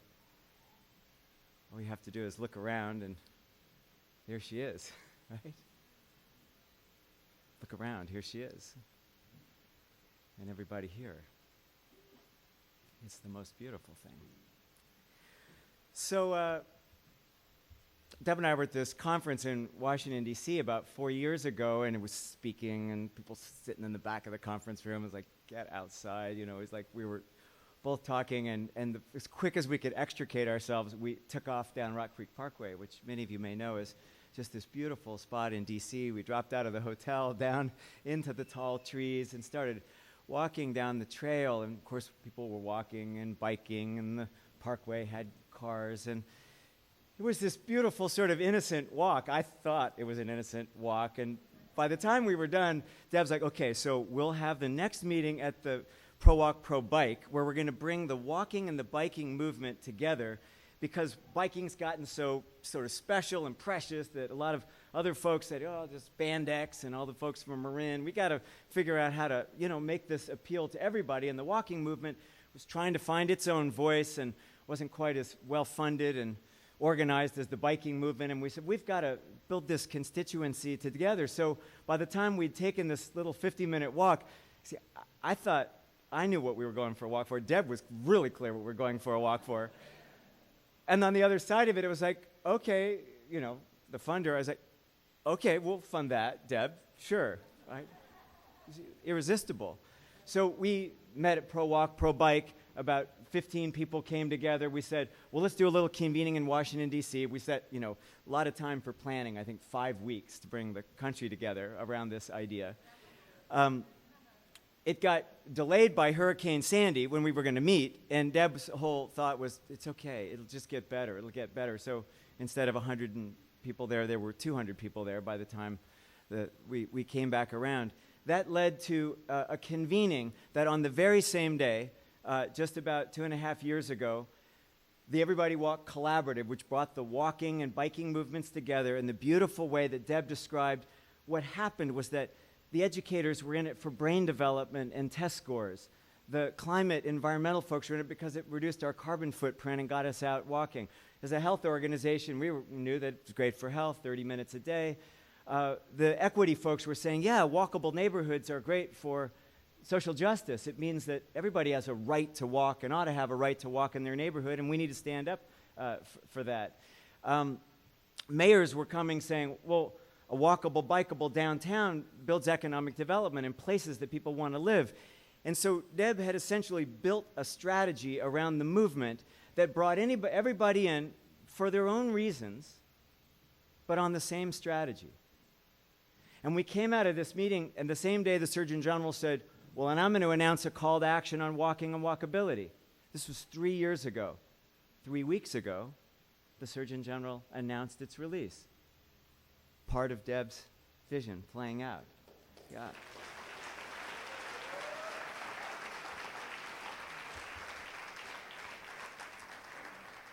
And then this summit that you saw brought 400 people together. 600 people will be in Washington, D.C. in a couple of weeks at the next summit that's coming together. So that was all underway. And then in the middle of all that, somewhere, Deb said, we need to expand Fire Up Your Feet, right? She was like, we need to do this. And we were trying to think about what are we going to do in 15,000 schools across the country. And we said, well, of course, the only thing to do was to spread Fire Up Your Feet with Safe Routes to School National Partnership. So again, innocently, Deb says, okay, you take Bart over from Oakland, I'll take the ferry over, and we'll just meet for a few minutes, right? So we met, 50 minutes later, innocent meeting. We're like saying, yes, sure, Deb, we'll take the Minnesota program and do it everywhere. And then she and her team did. That's also happened. Again, Fire Up Your Feet everywhere in schools, tens of thousands across the country. So all that's happening. And then Sunday, one morning, I'm just going to dance in my newly adopted community of Oakland. And there's Deb on the floor. And me, kind of new, not really knowing it, everyone kind of not sure how to plug in. If you've been the first time to ecstatic dance, you sort of, you better get in or you're going to run, right? You know what I'm talking about? And Deb came over and taught me to contact improv and how to move and how to be soft and how to lean and be able to be leaned on. And what her magic was that she was so clear about her purpose. She knows why she's here. She knew why she was here. And in a moment notice, she could just play. And the playing fed her, and her purpose was fulfilled. And she'd be active, and then she'd go back to dance, and her dance would fill her work just as it filled mine. And I watched her go back and forth like this in this incredibly way. So bold, so courageous, so out front, so humble, so releasing, so much what it means to be the powerful feminine. Right? Deb knows that. Soft, strong. So,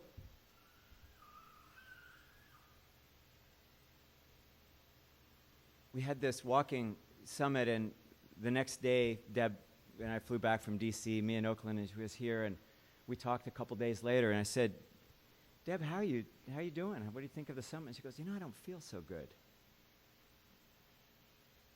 Just a couple days after. She said, how are you? And I said, I don't feel so good either. My partner had left that morning. I got back. And what I then built a relationship with, as we grew the walking movement, and as we met on the dance floor, was something that was worthy of our highest calling.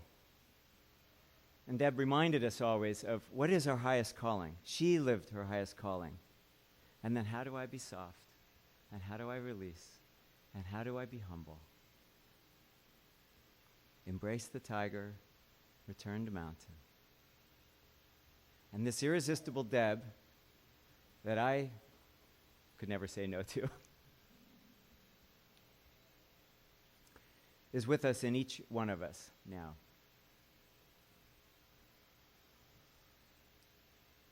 Last time I saw Deb was on the dance floor. I got there late on a Wednesday night, about 10 o'clock, and I was stretching and looking out.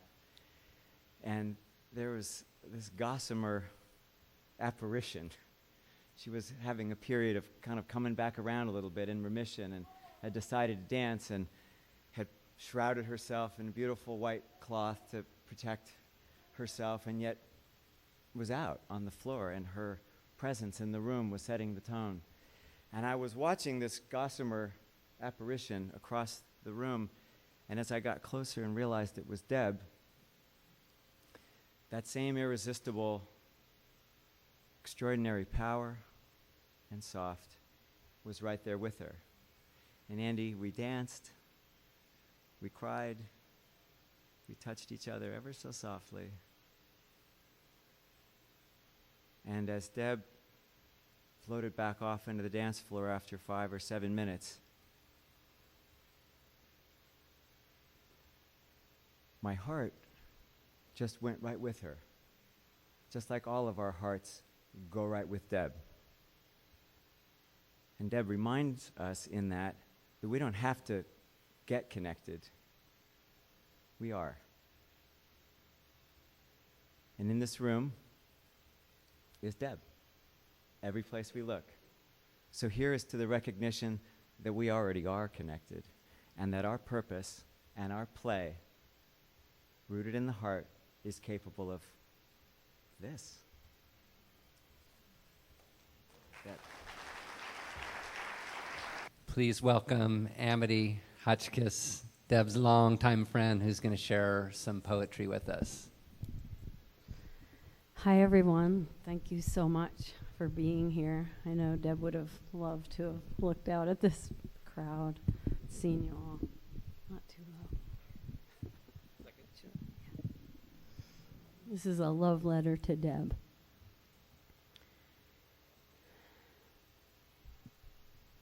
Dearest friend, you have been my beloved sister, friend, helper, and teacher for so many years now. Before you leave this plane, I want to write you one last time. Here are the ways in which you've loved and been loved in our little sphere of two. 1, thank you for being the kindest friend I could have imagined from the time you moved into that room in the house in Forest Knolls. We began circling around each other, beginning a dance of friendship that would last over 22 years. Thank you for your offering of kindness and openness to me, for listening, for caring and sharing, and for all our friends and your many acquaintances too.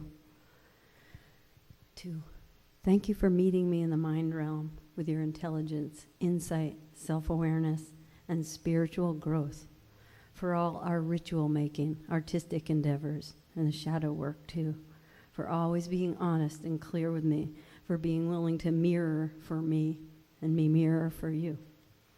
You said we would become, 5 years ago, Reiki healers, asked if I would go on that path with you, and I did. And this has been one of the greatest gifts between us, among many. Thank you for your inspired activism. Many know you in this realm, but I remember when you told me you'd never drive a car again. And I was in awe that you would take that step. I watched you ride your bike to all your meetings and events, and many, many earthly steps and rides followed. I would see you like green Tara, the awakened bodhisattva, Tara in action. 3, gratitude, dear sister, for your sensual dancer self, you who opens her arms to smile sweetly at me, beckoning me and gathering me in with the let's dance, come hither, and showing me your moves. The beautiful dresser, the long-haired raven, the je ne sais quoi, come hither. And I remember when you encouraged me to go to dance camp. I said, a camp of dancers? No. She said, you dance, you do yoga anyway, come. Thus beginning a long relationship with dance and with my body as dancer. I love dancing with you, my dearest. Thank you for our many dances and the dance of your life. 5, thank you for our sisterhood. We have chosen sisters in this life. Thank you for always being the compassionate one, giving me a shoulder to cry on, for understanding in the rough times, and for never leaving me alone. Pisces moon sister, circling sister, it meant so much to me, all those circles. At the beach, wild circles outdoors, at dance camp, at a wedding, in your living room. Anywhere we were, a woman's circle could ensue. We came in early on this tide. I know as a new spirit, you'll circle with us still. 6, much gratitude to you for being my teacher and letting me be yours. Earthly teachers are precious, and you have taught me so much. How to make a difference, to serve the earth, to serve children and all people. How you taught me to truly give of yourself. A story between us was we went to Yosemite together, and she asked me to teach her how to meditate. I just started meditating. I said, I need to show you, and you need to feel it in your body. So we sat down on this promontory, and behind is the Hetchy Hetchy Reservoir, so there's nowhere to go. So we faced the reservoir and we were in meditation style. I said, no matter what, do not respond to outside anything until crash, boom. And she said, even that? I said, I think it's a bear. We turned around. Indeed, this big mama bear was coming down the hill. And we're on the promontory. There's nowhere to go. She said, what do we do? And I said, we just stay just as we are. She said, yes, let's just give this bear some compassion and love too. And luckily the bear kind of eyed us, or didn't, and just turned the corner and went up the hill. We were quite grateful later when the ranger told us that he had also seen a baby bear on the branch, and we were lucky that we hadn't been peaceful or been lucky, and that's always how it was when I was with my friend. We were so lucky. She would inspire me. It was you who said perhaps I should become a vegetarian, and my path of changing began. Your teaching of me began again. I will always listen to you and consider your wise counsel. Teachers, as a teacher, you're always willing to learn and to teach. And the last, gratitude, is difficult to put into words. Thank you for abiding friendship. For what is a friend truly? My name means friendship, and I hope to be a humble friend, a person who shines our light on everything we do and value and harbor inwardly and manifest externally. She who knows our heart and mind, who feels our presence, sees our magnificence, and witnesses us in that magnificence. She would touch our hand or our heart lovingly, would create a song or poem in our honor, listen to our words and be listened to, and who loves us like we love them no matter what the situation or condition. Like two stars, we're together, and I love you, my friend, and I always will love you.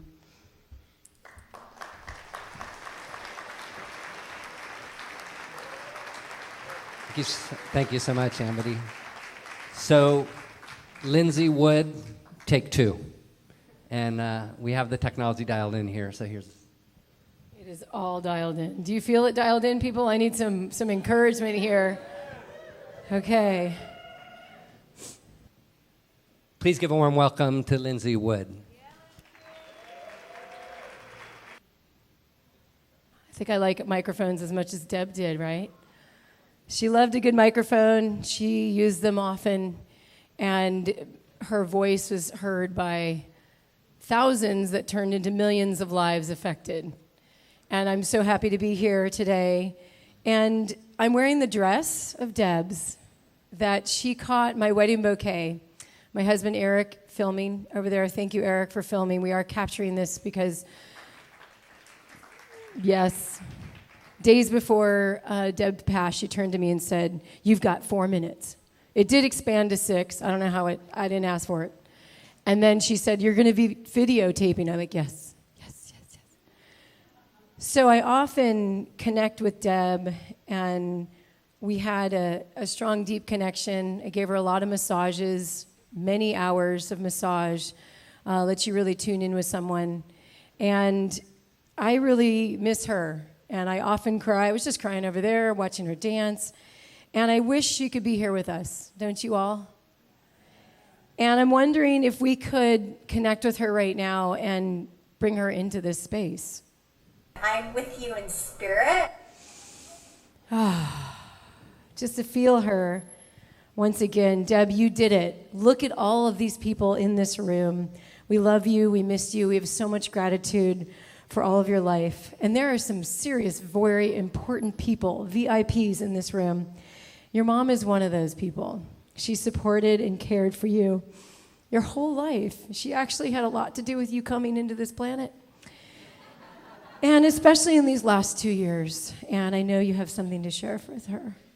Hi, Mom. This is Deb, and hope you're doing well. I'm just checking in to let you know that everything's okay over here. I've learned a lot here. Okay, love you. Bye.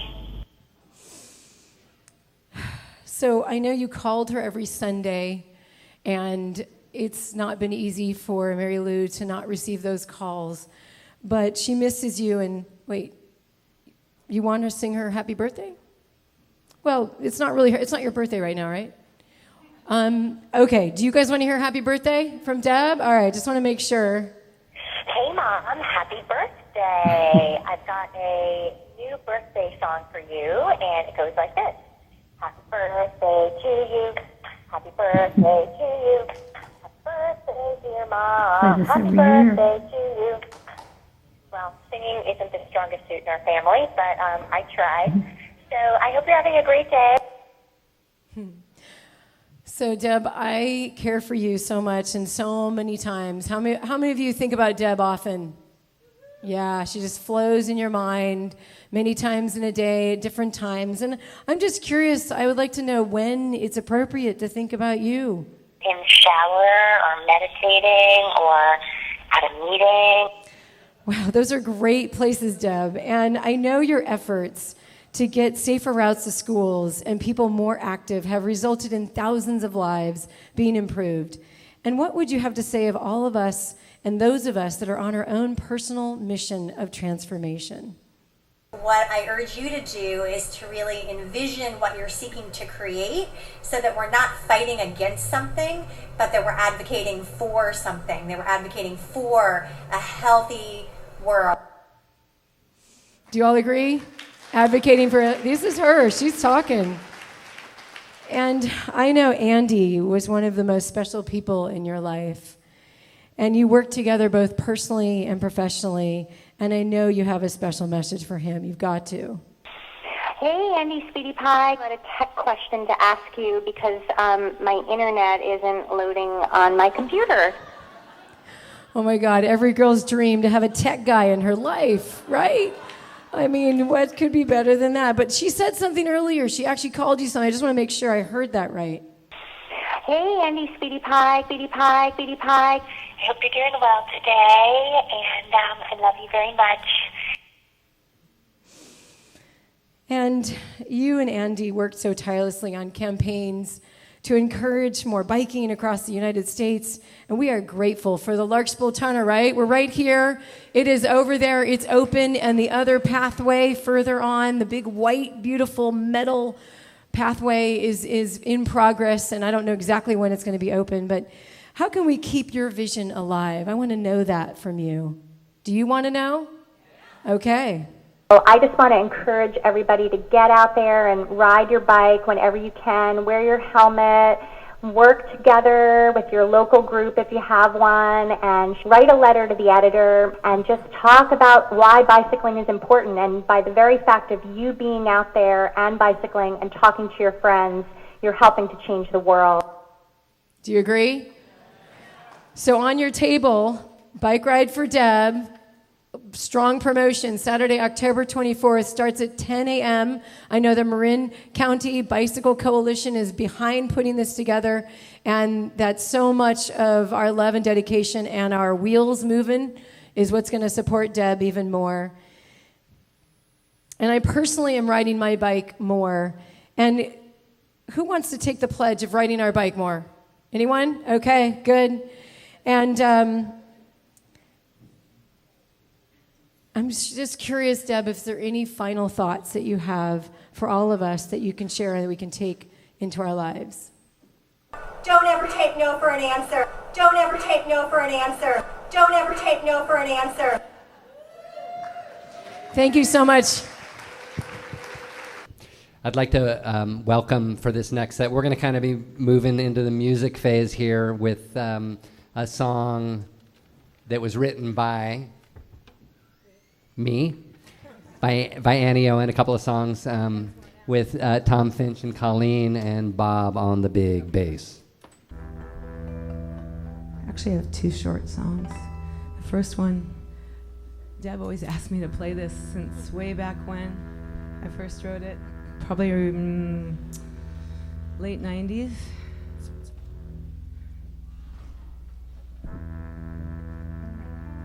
So I want to take this moment.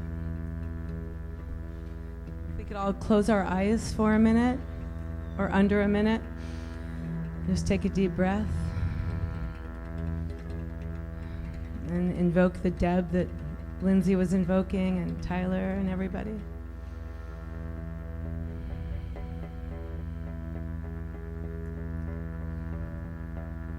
Deb's totally the reason that I'm up here, or she always got me up to do this, so. Deb's with us too.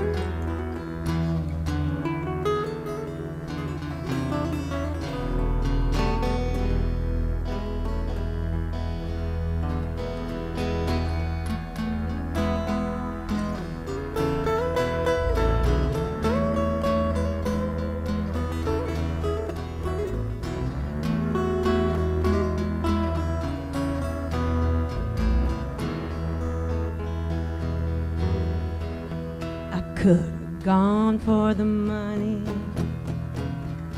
I could have gone for the money. Gone for the there were things that matter more. Instead of living dirt poor.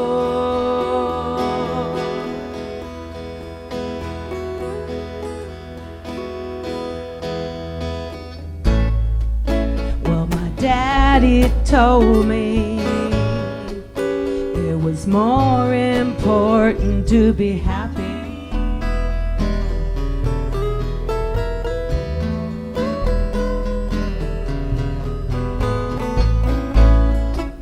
And my girlfriend told me it's fine if you're willing to be dirt poor.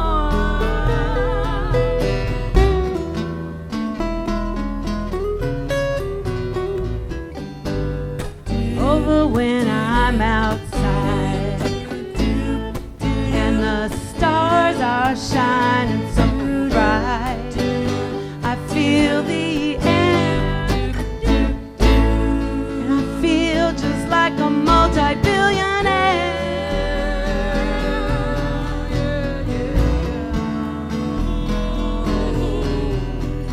I could have gone for the money. For the money, I could have sold my soul for a great big roll of dollar bills.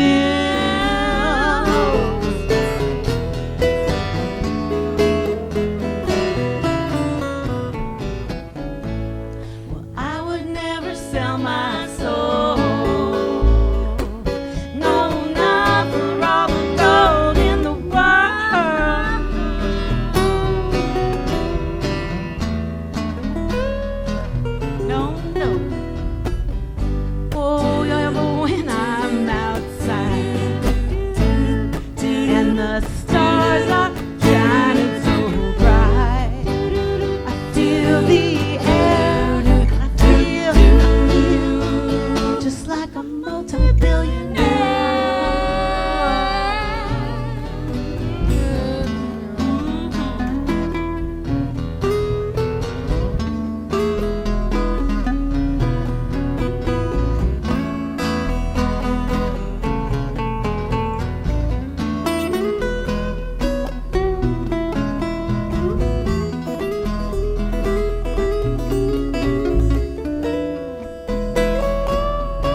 for the money,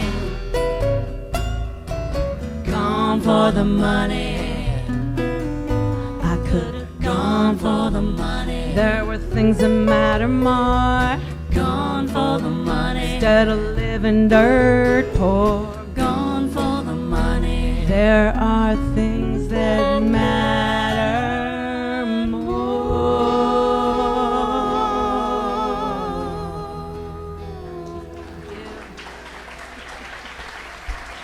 Thank you.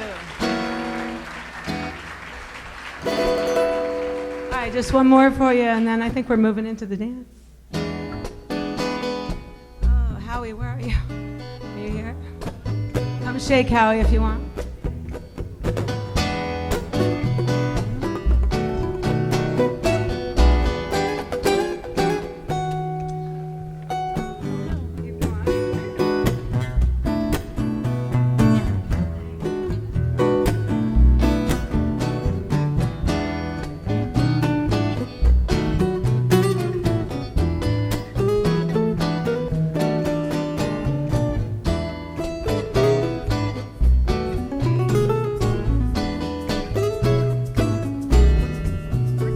Well, I don't sing like a bird.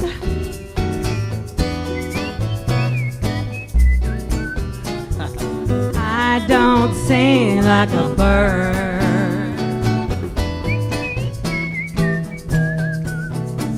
Well, I've never seen any kind of bird that's been where I've been, heard what I heard. No, I don't sing like a bird.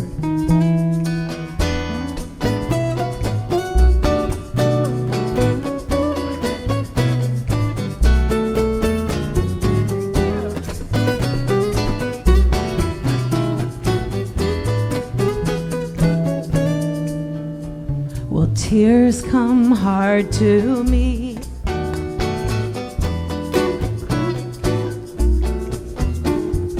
Buried in my deep dark sea.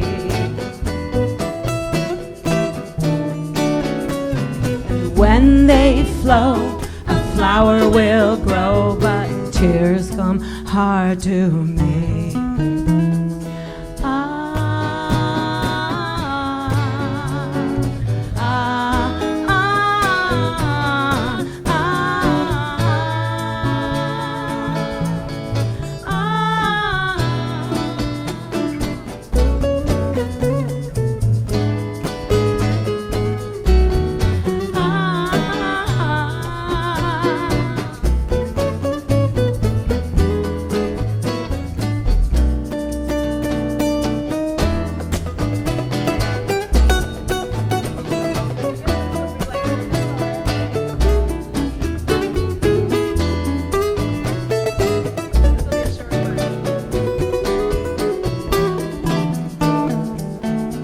So if my voice sounds hard,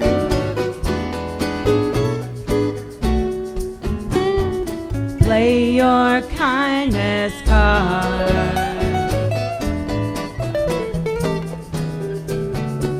'Cause you never know about another soul, where they've been and in what goes.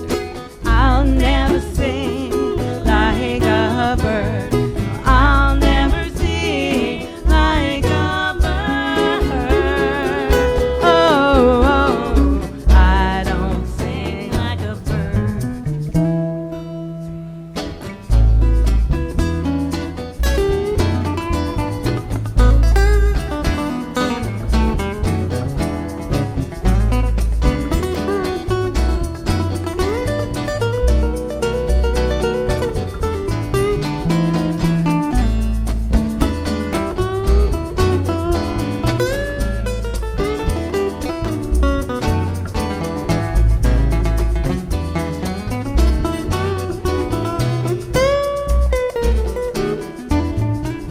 Well, Deb inspired me to sing my song. I'd play my guitar and she'd always sing along. But she didn't hesitate to improvise the words, and I didn't sing like a bird. Oh,